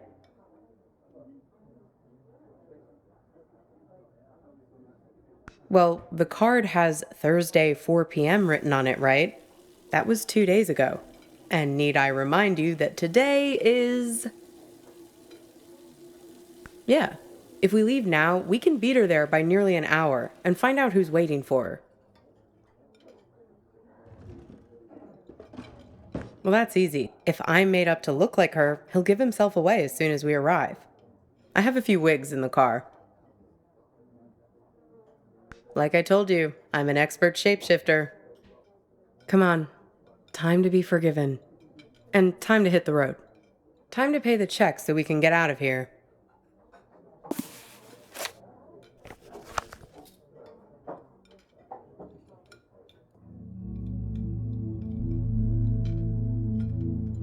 This thing about robots is chilling. It says that 60% of the workforce won't have a job in 20 years. Hey, can you put down your phone for 3 seconds? I'm trying to have a real human connection with you, and you're so tuned out. It's like I'm eating with a robot. I'm sorry, I know. We need to get gas in a sec. You can tell me about it while we're in the car. Would you put that thing away? Hey, stop it! Come on, let go! Who is that? Who are you writing to? God, keep your voice down. Look, I've been driving for ages. I just need to space out a little. A little? It's like you're a million miles away. Can you just give me a break, please? We were just taking a break, remember? Now we're back together, but I feel this is the last place in the world you want to be. Well, that's what I'd call a self-fulfilling prophecy. Ain't love grand? Come on, let's get out of here.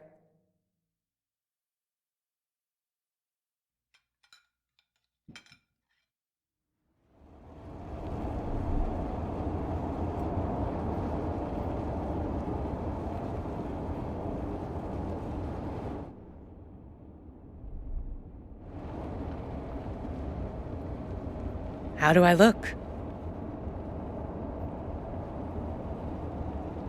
Good. I'm a very apt pupil.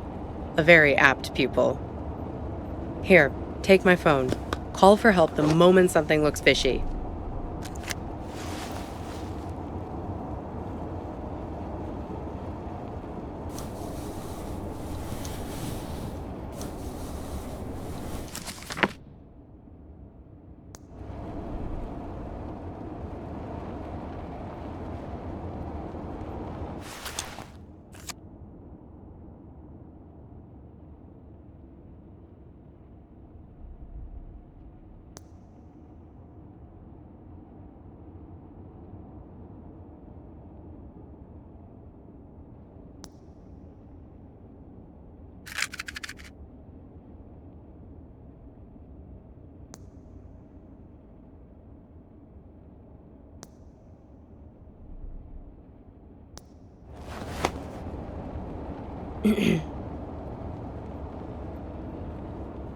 Shoot.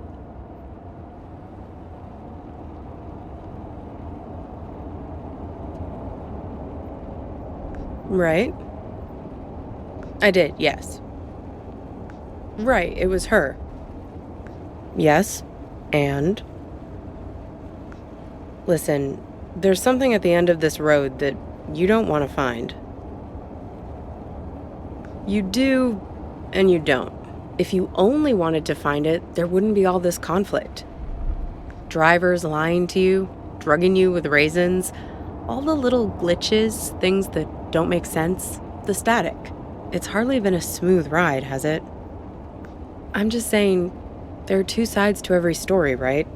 The argument back at the diner, maybe there was something missing for her. Something missing between the two of you.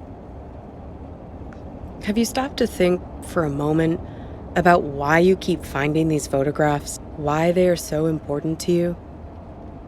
Your photos. They're a way of capturing reality, right? They're objective, but they're also you. They tell the story you want them to tell. That camera of yours,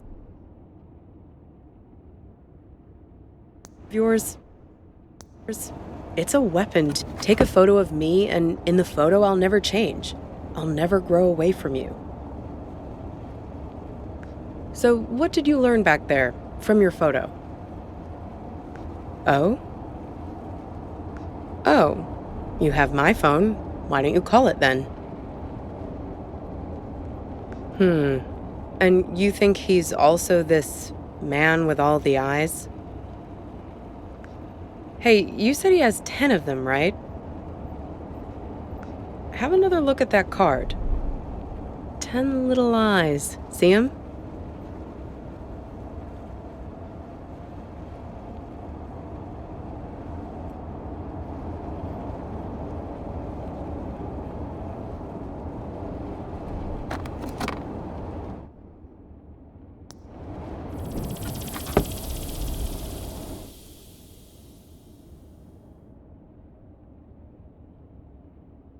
Freaky, right? Well, almost there now.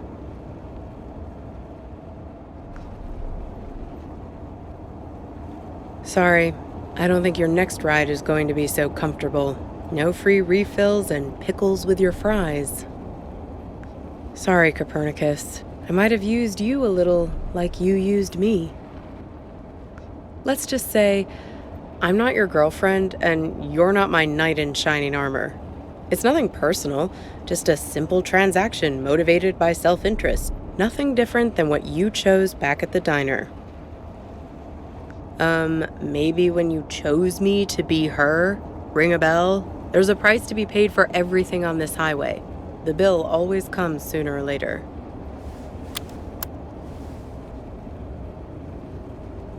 Yes, he's almost out. We're pulling. I'll be handing him over in a sec.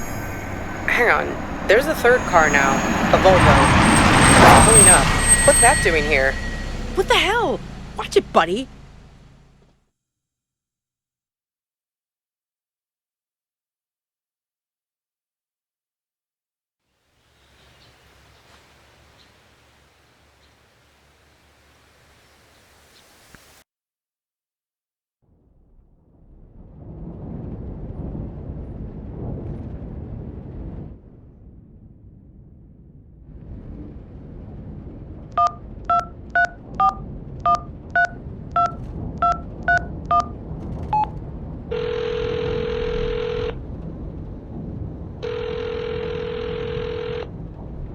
Hello? Copernicus? Is that you? Let me guess. You've gotten yourself into some kind of jam, swinging by your toes over a tiger cage? Locked in a trunk? That doesn't sound like part of your dream. How'd you manage that?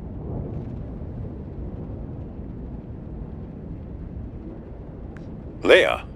Well, you only get what you deserve from her. Mind your manners and she's liable to bring you a free refill. Rub her the wrong way, and she might just spit in it. She wants to give us the benefit of the doubt, but we seem to be making it hard for her.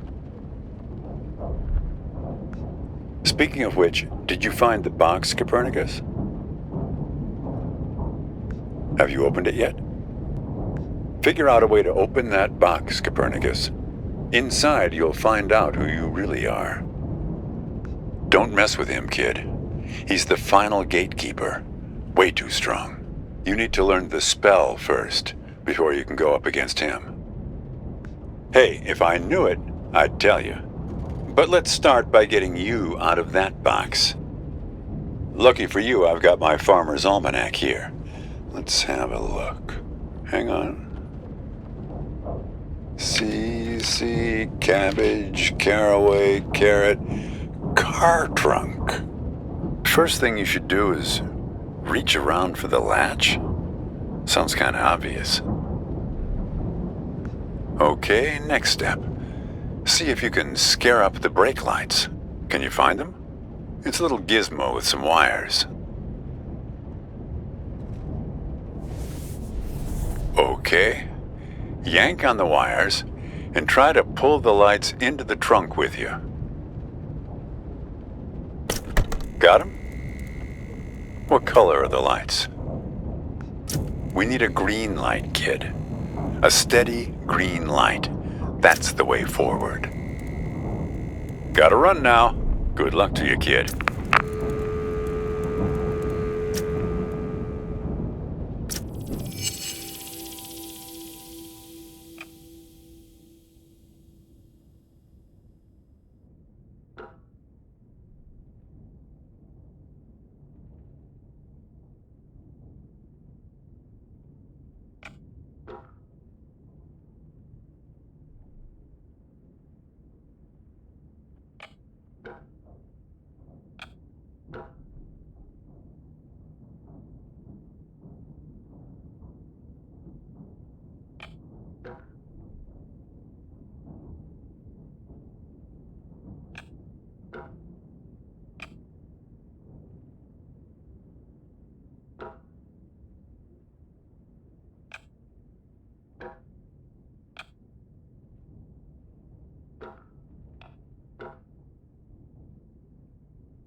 ما أدري شو تسوي بسيارتي، بس من خبرتي بهذا المكان راح تسح بعدين.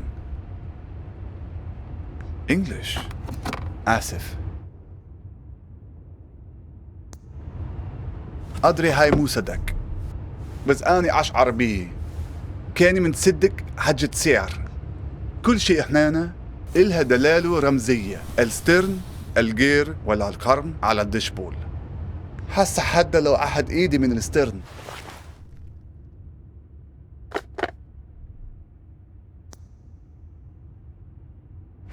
السيارة من كيف تمشي عدل؟ إيه معود على كيفك. أريد أوقف.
Tô so lost in the final image of you. He oído mi cielo está tan bajo que no puedes pararte derecho.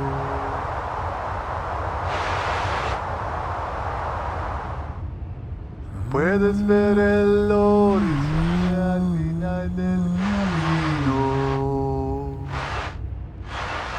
And I lost my memory on the only way over to nowhere. English? No, sorry. I could, of course, back in the real world, but it doesn't seem to have come with me into this place. To me, this sounds like Arabic. I guess it depends on one's perspective. Anyway, as long as you're not going to start shouting at me again, it's an improvement. Kidnap you? I don't think my singing is that bad. How would I know? It's not even my car. No idea. I find myself behind the wheel here night after night. And the trunk, that's my dream too. You don't want to know how many hours I've spent in there, trying to shift my legs to keep them from falling asleep. What do you mean? Whose guard? Yours? Now I know you must be an English speaker. The only people in the world convinced that every story revolves around them. Who are you, anyway?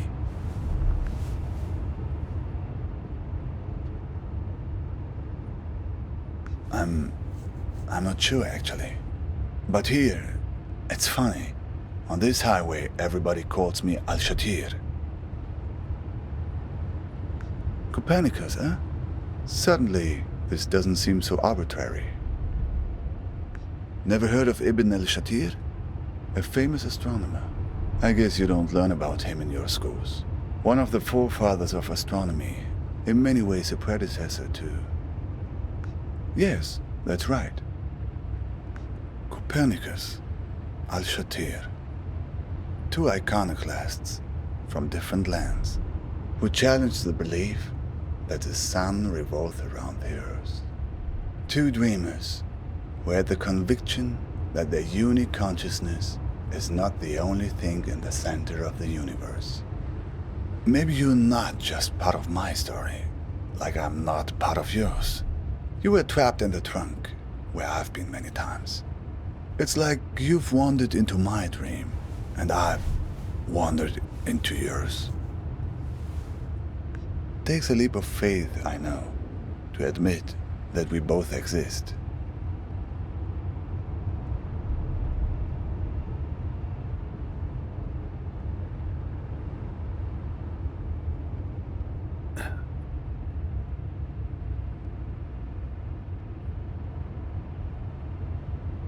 A man with many eyes? No, I've run across many strange things recently, but not that. From wars, from bombings, from the cockroaches that crawl out as soon as the dust settles.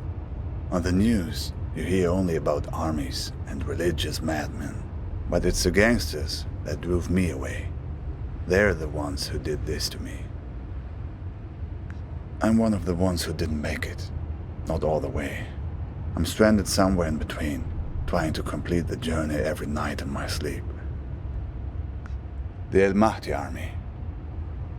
They called themselves an army anyway. They were looking for my brother-in-law, because he worked as a translator for the US military. Neighbors warned us we should move, and so we did, twice. Yes, twice. No sooner had we moved the first time than neighbors started telling us that we should move again, that there were people looking for us. In the beginning, yes. A few years passed and we forgot about the threat. Life had returned to normal, and that's when they came back and picked me up. 2 days later, when I woke up in a Baghdad hospital, I found out that they dumped me off there and told the hospital that I'd hurt myself in a work accident. Yes, after that, I couldn't stay. The women in my family, my mother, my sisters, they were the only ones who knew. I was very close to the women in my family. They were the ones who were around all the times while I was recovering. The men, my father, my brothers, always working, always out of the house. I got on a plane to Istanbul, where my cousin lived. He took me to Izmir, where the smugglers are. They're easy to find. I bought a space on a vessel, headed to Mytilene, Greece, the closest harbor in Europe. Just a simple raft, but not as overcrowded as in some of the stories you hear. I was lucky, at least in the beginning. We couldn't leave for 5 days. Too many Greek army ships in the sea. Every morning, getting up at 3:30 to make a go of it. By the 5th day, I was so tired of waiting that I wasn't even scared to get on board any longer. Finally, impatience had overtaken fear. We did not make it to Europe. A boat pulls up next to us. People are trying to understand what's going on, but the men on the ship only speak Greek. At first, people are worried that it's pirates. They take everything from the passengers. Sometimes take the passengers themselves. Sometimes just ram the boat and laugh as it sinks. But no, these are police, it turns out. They take us back to Turkey, where I'm waiting, and waiting, and waiting. Of course, I did not remember all this in my dreams at first. These were things I remembered from clues I found along the highway. I've dreamed this highway, this car before, many times. It's a good question. I had an uncle once who left Iraq many years ago to study engineering at the University of Bowling Green. I guess this made an impression on me. Who knows why we dream the things we dream? What is your dream about? A breakup? That's it? Ah, that's more like it. Who has been kidnapped? Who is this person that's been taken away from you? Do you have a photo? Who knows? Maybe I've seen her somewhere along this highway.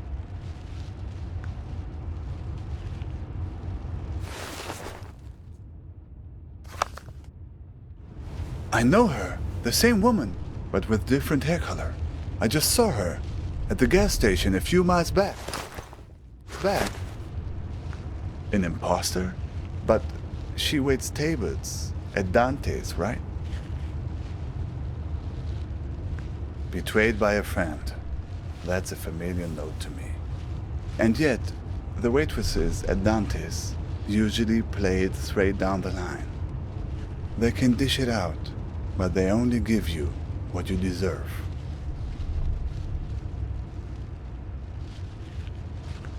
See, that was your first mistake. In this place, it's important to see things for what they really are. Keep them pinned down. The moment you start shifting things around to suit your needs, well, you're like Pandora, opening the box. She was standing with 2 men. It looked tense, like she was defensive about something, explaining herself. I don't think they fully believed her. One man was wearing an orange vest. He seemed to be in charge. Another shorter guy next to him. Mean looking, like a shrew. A trap? So they were looking for you?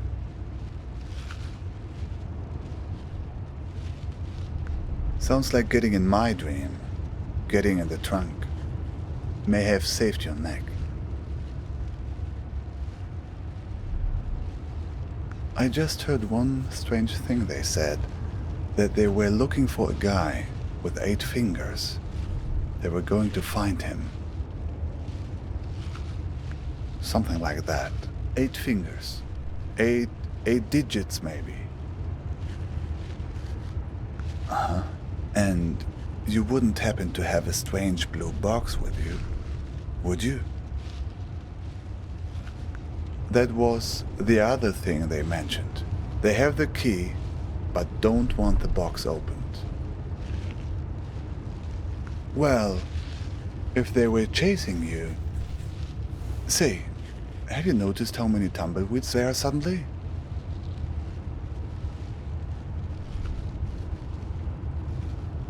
I don't know, but the weather also seems to be turning suddenly. Turn on the radio and see if you can find a weather report.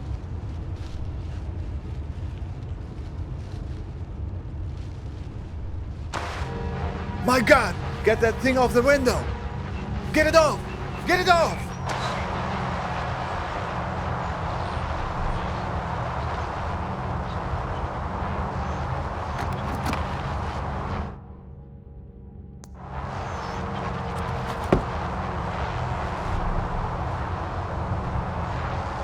It seems to be changing the weather conditions.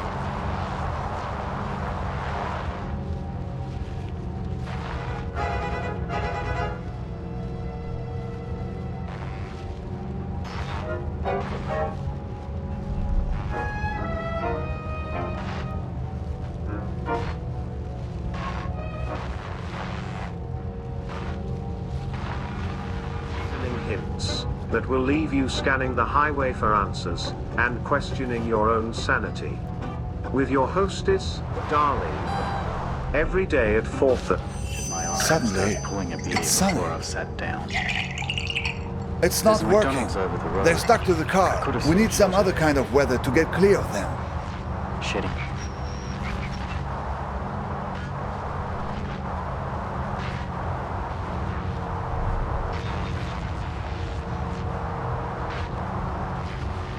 Starts pulling a beer before I've sat down. Florence. Level 3 thunderstorm. 60. Level 3 thunderstorm. 60 mile per hour wind gusts and quarter-size hail. Damaging winds are causing some. Level 3 thunder. Level 3 thunderstorm. Level 3 thunder. And we generated exceptional operating cash flow totaling $398 million in the quarter. At a higher level, Scene Finder is ushering in connectivity, enabling richer, smarter and more convenient ways to live, work, play and educate. And as we've noted in prior markets from autonomous transport, artificial intelligence, and high-definition streaming media. Clearly, our world continues to rely upon seamless, high-speed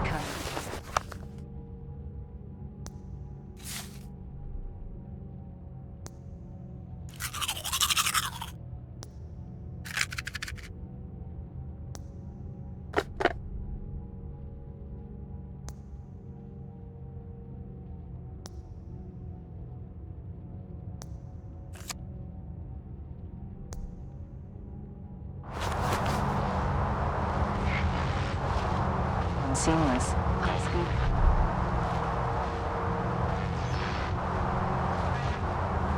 Level 3 thunderstorm.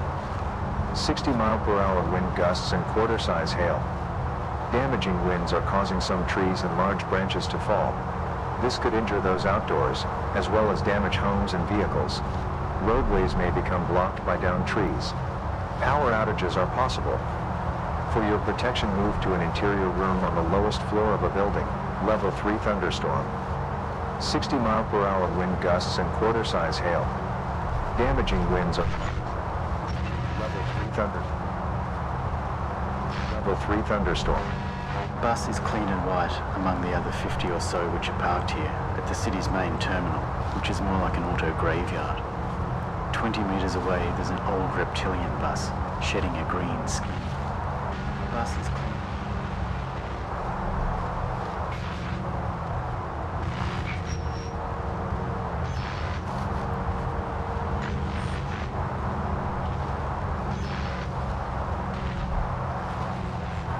My pockets are full of... There's all melanoma underneath. It's billowing clouds of black smoke, a choking death rattle. And amongst the crowd milling at the door, a girl with long red hair turns towards me and maybe smiles before stepping on board. I follow the other passengers, 40 sloven old crones into the foyer of the bus station, which is all concrete and closed ticket windows. The walls are paper. Waft of terror. Warning, Looks tornado, like tornado 60 feet from conditions car. Look, the tornado. It's starting to pull the tumbleweeds off the car, but it's not strong enough.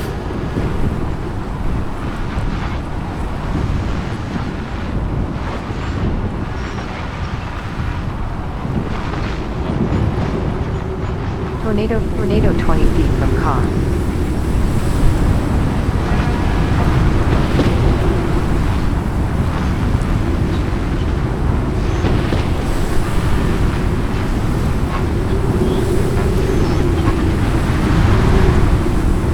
Tornado warning, tornado 60 feet from car.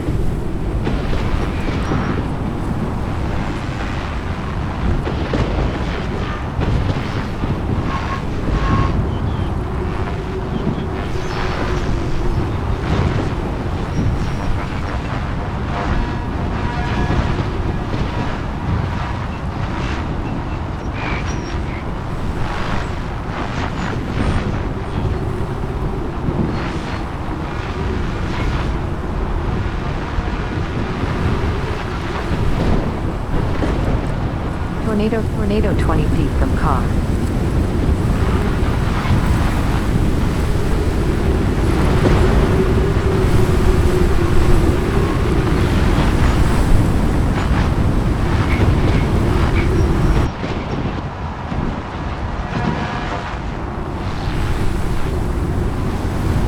Tornado warning, tornado 60, tornado for warning.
Warning, tornado 60 feet from car.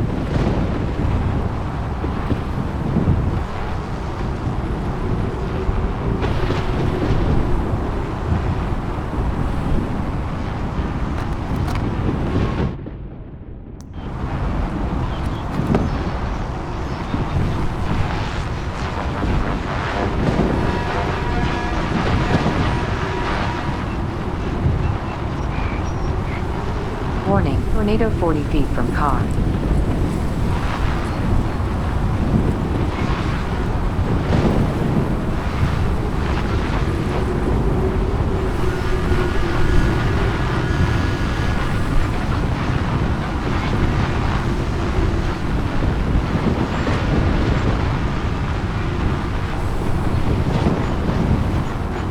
Warning, tornado 20 feet from car.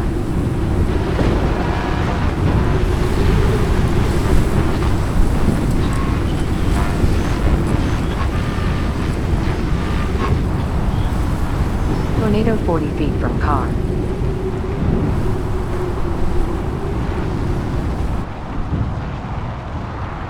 Tornado 20 feet from car.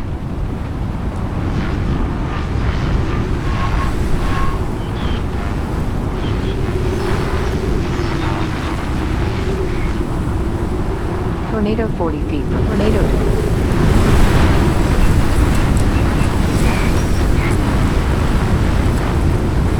Tornado 20 feet from car. It worked. Ah, good riddance.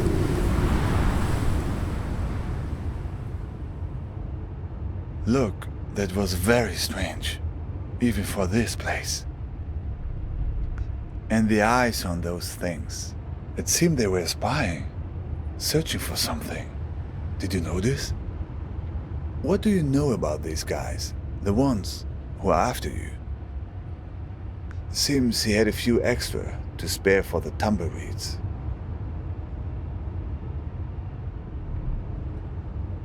I see. What else? Oh, let's see.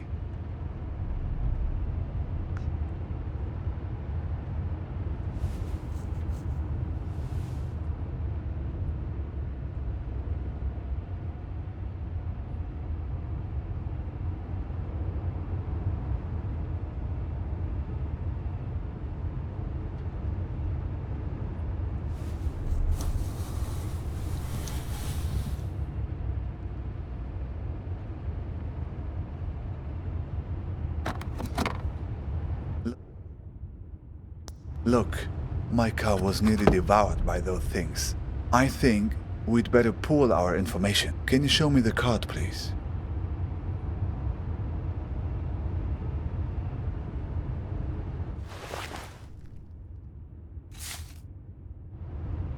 Balkan tours? Not directly, no. But I've heard about them. From a guy in Istanbul I met. He had made it through to Europe, but then had come back to get his family. But that's another story. He had come across those Balkan tours on his way back from Serbia. He warned everyone about them who would listen. Apparently, they had a charitable program to help refugees, promising to help them. But no one who accepted their help was ever seen from again. People just disappeared. And it wasn't just people in the refugee community either. Tourists too. There were strange stories. I only heard bits and pieces, nothing very clear. Mirrors, rooms full of mirrors. People losing their minds and never coming back. Yes, people who were heading from Turkey into Croatia and Serbia were being warned about it. Watch out for mirrors. Rooms full of mirrors. Rooms full of ice.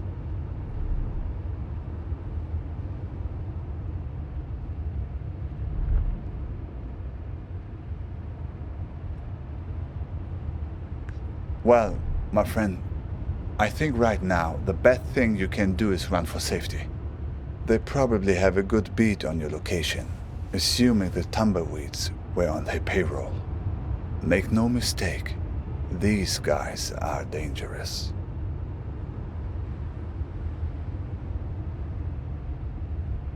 Well, we've all been in a dream we've wanted to wake up from, but couldn't, right?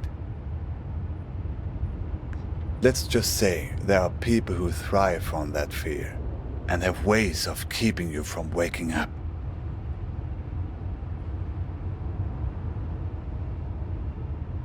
Exactly. What did you do to these guys anyway? Why you?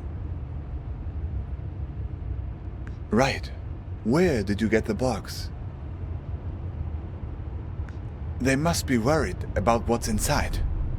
Worried it will expose them, all the things they've done, to her and to all the other people they've hurt. I wish I knew. Even if I make it to my destination, I'm still not home.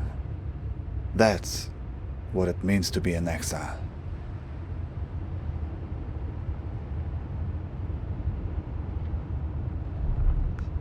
My niece, Nadia, used to ask me that question all the time. Where are you going, Uncle? She was the only young person who knew I was leaving. Imagine, she knew when my father didn't. I was always mad at my sister for telling her. She would ask me that when I was putting her to bed. The only thing you can tell when a person that young asks you a question like that at bedtime. I told her the truth. Not the truth, but the truth wrapped in the blanket of a story.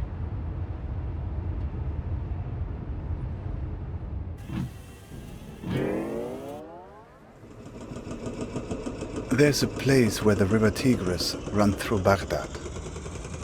A place called the Two-Story Bridge. When I was a kid, I would go fishing there and look out at the water and wonder where it all led. As a child, I was told that the farthest place on the earth from Baghdad is a place called Fiji. I would train my eyes on the horizon and imagine that all the water led there, to the point where the sky met the earth. To my child's mind, Fiji was the place where the sky touches the earth. These people of Fiji, they must be very tolerant people to live in such a place where one has to stoop over at all times and can never stand up straight. Eventually, they resolved to leave and find a new home where the sky was farther from the earth, where the pandanus tree can grow high enough to be woven. So they left this land right under the sky, leaving behind those people so old and bent that they no longer cared to stand up straight. The other Fijians gradually moved away from the edge of the world, and the sky got a little higher, and then they found a marvelous place. It was fertile and lush, with excellent weather, an orange tree for every backyard. But there was one problem: earthquakes. Terrible earthquakes, as frequent as rains during the springtime in this country. All because the sky was still close to the earth. When there's thunder, it echoes off the roof of the sky and causes the ground to break. But the Fijians adjusted. They built their entire civilization out of rubber. Rubber houses with rubber beds that would sway during the quakes, with rubber restraints that would hold the sleeping Fijians tight while they dreamed.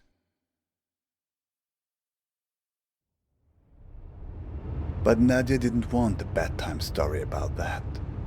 She wanted a story about good and evil, the kind of story children like. So I changed it for her to be about a Fijian princess called Nadia, who finds the source of all the earthquakes.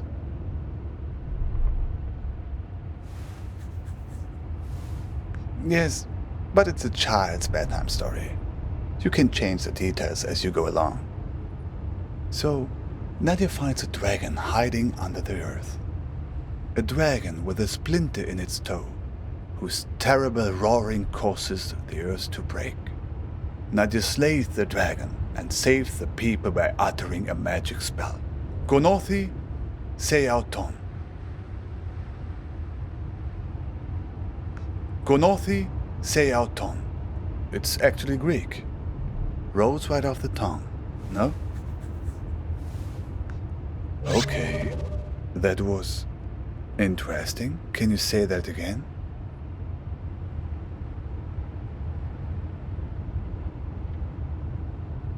All the mirror eyes closed.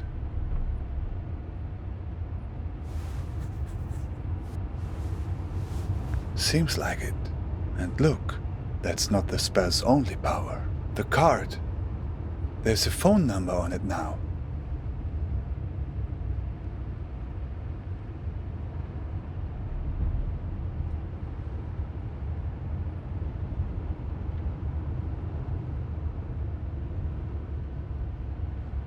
Do you see it? The phone number?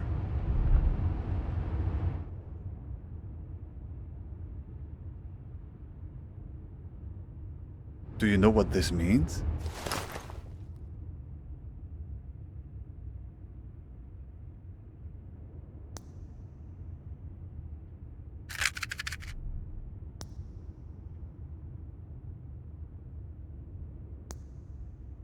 I think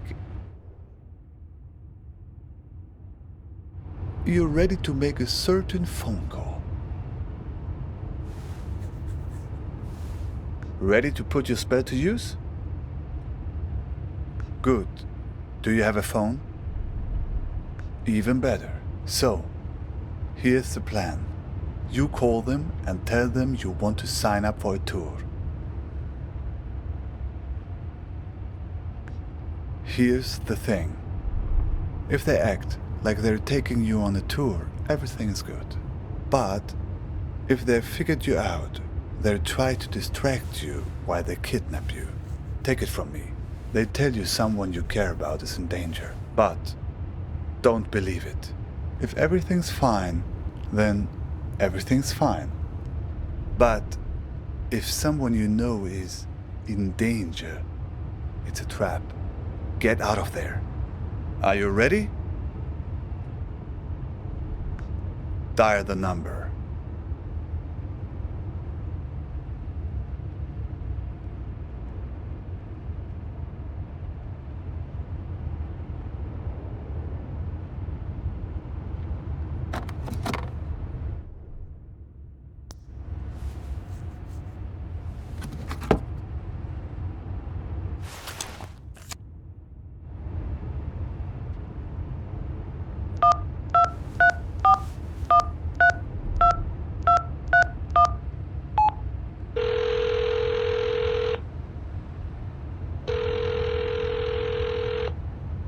Yeah. Who is this? That's a big park. You near the Argus gas station on Route 90? Alright, I'll pick you up in an hour. You don't have a car, do you? Just guess from your voice. So, see you in an hour. Don't worry about that. I'll be waiting for you once you land.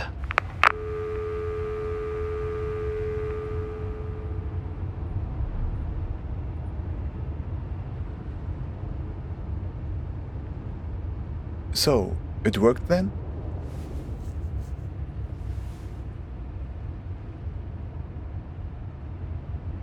I think you'll be fine. Just keep the spell close at hand. And remember, if they start telling you someone close had been hurt, it's a trap. Isn't that how these things normally work in the stories of this country? Other characters shows up, imparts some hard-earned wisdom, then conveniently fades away. It's a few minutes before 3:30 in Istanbul. There's another raft waiting. Another try. Thanks. To you too. I think you'll be fine.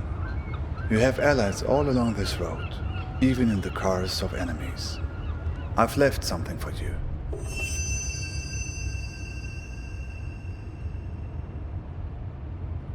Hey, sorry I haven't written in a while.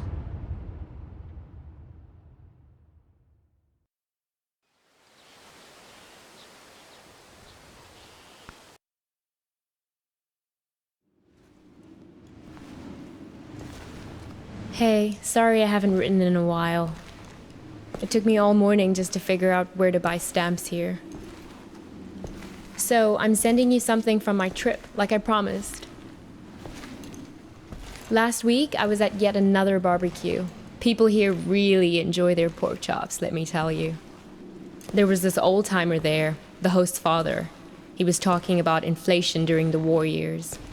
He ran upstairs to get something he was excited to show me. He comes back down with a 50 billion dinar bill. He starts talking about, at the time they printed it, inflation was so bad that in the morning it could buy one sandwich. By lunchtime, it could buy half a sandwich. It's a beautiful piece of printing, don't you think? All these O's lined up next to each other. Anyway, keep it tucked away for safekeeping.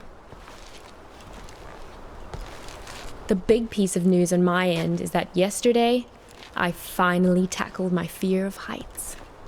Your humble correspondent from the Balkans went hang gliding. Yes, me. Hard to believe, I know.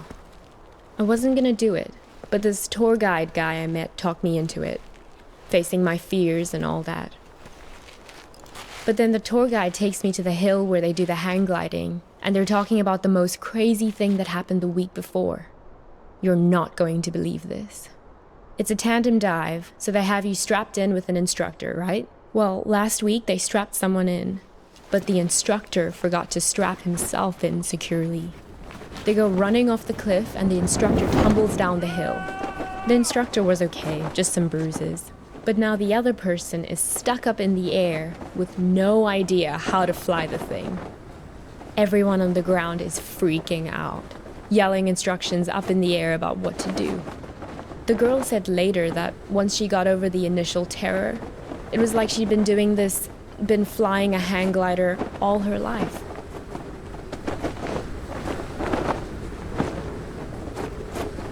It must have been exhilarating, conquering that first wave of fear. And once you're up there, it is amazing. The best thing is that you look down and there are these tiny white cotton ball things on the ground, and then you realize they're sheep. It's not so hard to steer either, once you get the hang of it. Today, when I was looking for stamps, I bought one of those inspirational refrigerator magnets in a tourist shop. It says, "Do one thing every day that scares you." I know you think this kind of thing is cheesy, but I actually think it's profound.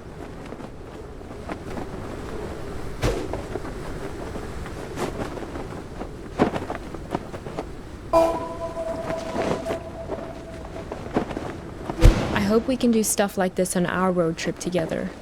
Can we? Sometimes I hate how we live in Seattle, just sitting around in our own heads all the time. I feel like it's the reason we've been arguing more lately before I left.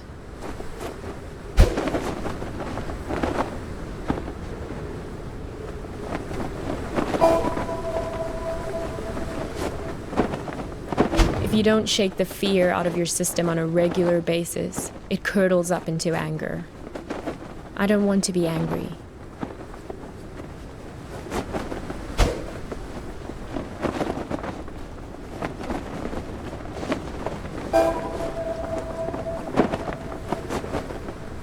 Well, time for your idealistic correspondent to sign off. I'm so used to writing emails that it hurts my hand to write a real letter now. How sad is that? But I promise to write more often. And what about you? I don't expect a real letter, but an email would be great. How is everything going? How did it go with that California assignment? The thing about the grape farmers? That was this week, right? I miss you. I feel a little nervous about coming back home to you, but a little nervousness is nothing to worry about. That's what I've learned here. Fear is the mind killer. Love you.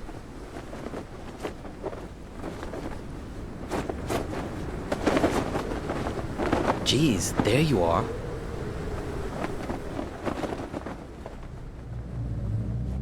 Nice of you to grace us with your presence. I've been looking all over for you. You were supposed to be waiting by the post office, remember?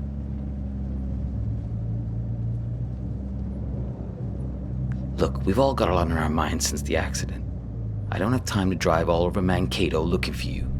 Barely gotten any sleep since it happened. Duh, the accident, right?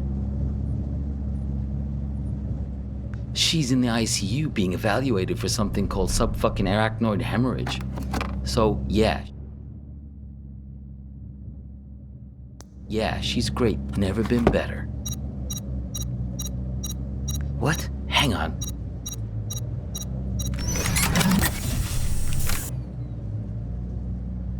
Shut up. This isn't just any kind of phone call. Yes. No. I know.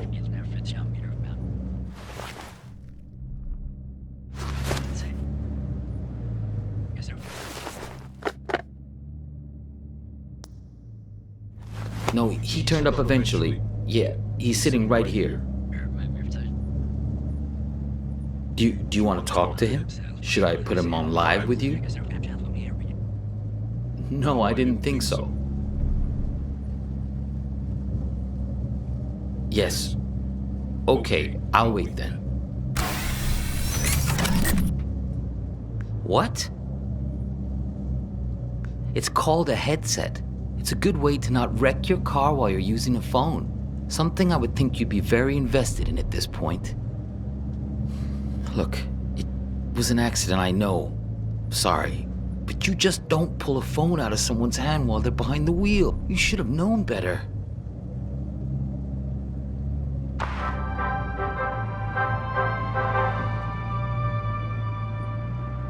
This is Skycam from KTOE, reporting to you from Mankato. For those of you heading south on I-169 on your commute, Copernicus! expect some delays What? around the Route 14 junction. Don't say anything. He can't hear me. Only you can. Listen, don't say a word. Do you have that locked box?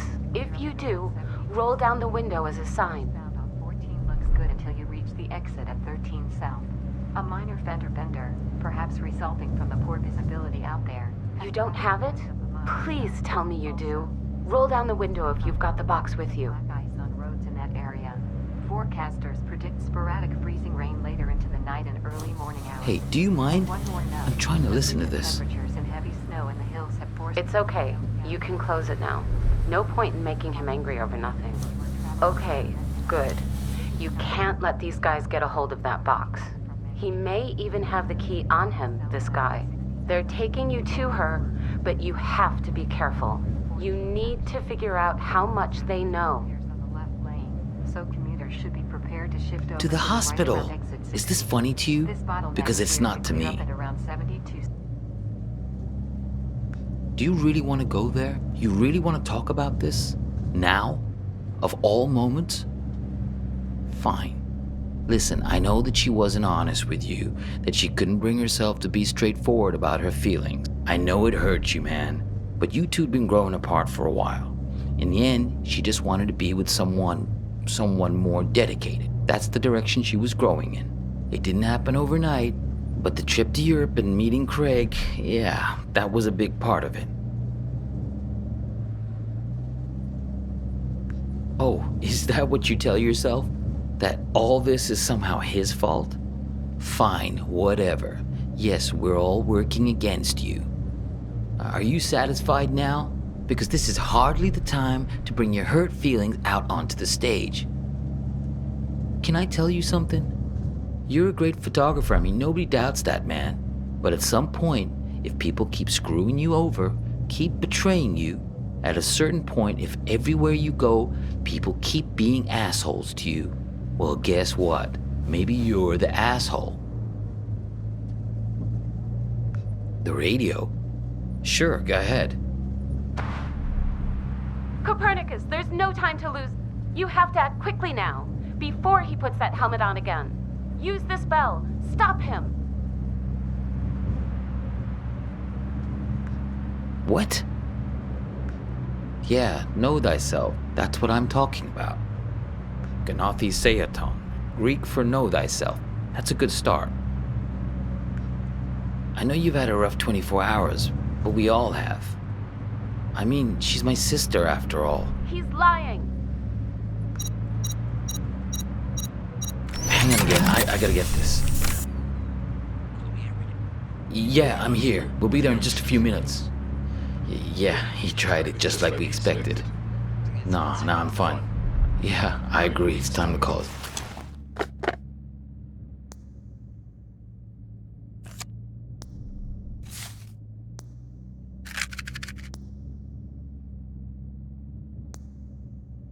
It's blocked. Step on the brake. Stop him. Do it. Step on the brake. Ah, what are you doing? Let go!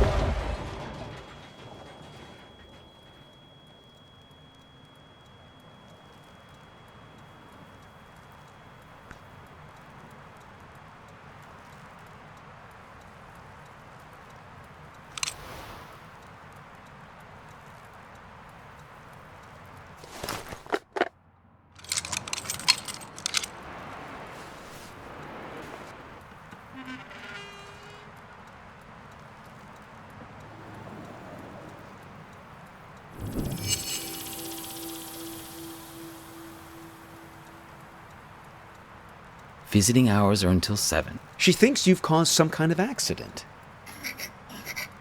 Visiting hours are until 7, so yes, you'll get a chance. Visiting hours are until 7, so yes, you'll get a chance to see her. She thinks you've caused some kind of accident. She thinks you've caused some kind of accident. Visiting hours are until 7, so she thinks you've caused some kind of accident. She thinks you've caused some kind of accident. She thinks you've caused some kind of accident.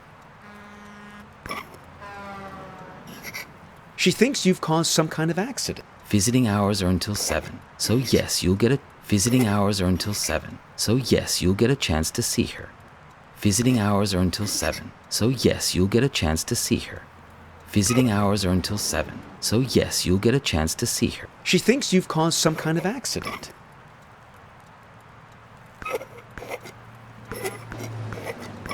She thinks you've caused some kind of accident.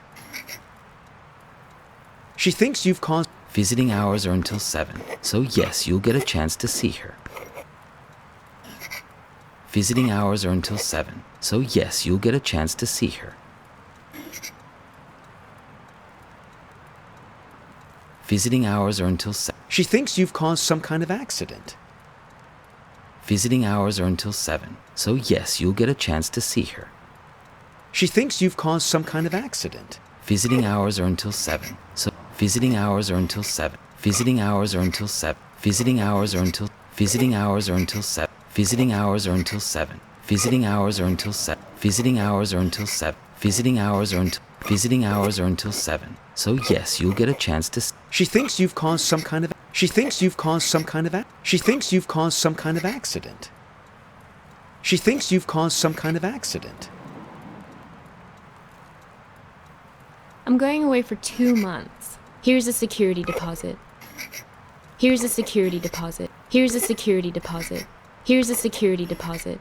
Here's a security deposit. Here's a security deposit. Here's a security deposit. Here's a security deposit. Here's a security deposit. Here's a security deposit. I'm going away for 2 months.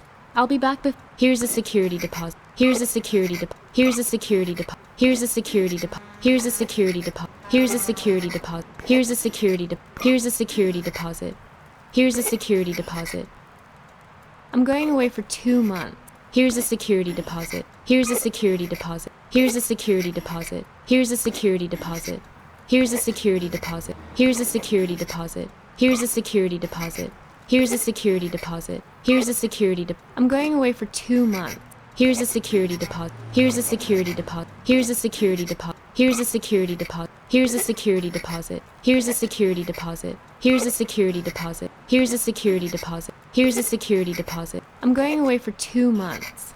I'll be... Here's a security deposit. Here's a security... It's great, right?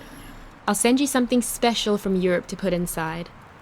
I wasn't gonna do it, but this tour guide guy I met... I wasn't gonna do it, but this tour guide... So I'm sending you something from my... So I'm sending you some... So I'm sending you something... So I'm sending you some... So I'm sending you some... So I'm sending you something... So I'm sending you... So I'm sending you some... So I'm sending you... I wasn't gonna do it, but... So I'm sending you something from my... So I'm sending you some... So I'm sending you some... So I'm sending you... So I'm sending... So I'm sending... So I'm sending you... So I'm sending... So I'm sending... So I'm sending you something from my trip, like I promised. I wasn't gonna do it. So I'm sending you something from my trip. So I'm sending you something from... So I'm sending... So I'm sending... So I'm sending you... So I'm sending... So I'm sending... So I'm sending... So I'm sending... So I'm sending you... I wasn't gonna do it. It's a beautiful piece of printing, don't you think? All these O's lined up next to each other. You two came by my house, yes? See, that's my silo. You two came by my... You two came by... You two came by... You two came by... You two came... You two came by... You two came... You two came by my house, yeah? That was some argument. You two came by... You two came by... You two came by... You two came by... You two came by my... You two came by... You two came by my... You two came by... You two came by... You two came by my house, yes? See, that's my... That was some argument. You two came by. You two came by. You two came by. You two came by. You two came by. You two came by. You two came by. You two came by. You two came by. That was some argument. You two came by. You two came by. You two came by. You two came by. You two came by. You two came by. You two came by. You two came by. You two came by. You two came by. You two came by my house. Yes. See, That was some argument. You two came by. You two came by. You two came by. You two. The argument back at the diner. Maybe there was something missing for her. She thinks you've caused some kind of accident. Visiting hours are until 7, so yes, you'll get a chance to see her.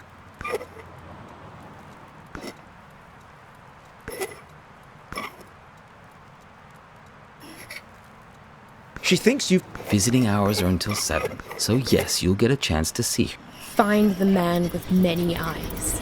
They're the ones who did this to me. He has 10 eyes. He wears them around his wrist, like a bracelet.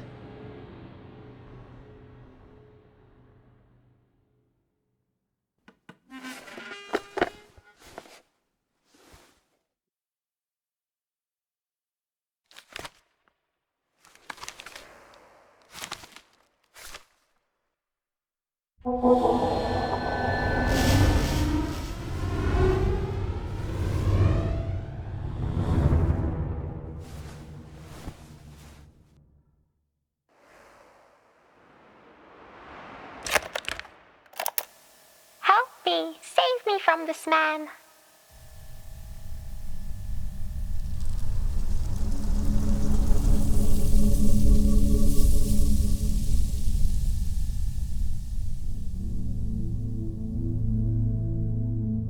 Help me! Save me from this man! Oh, please, I think you flew into the bottle on purpose.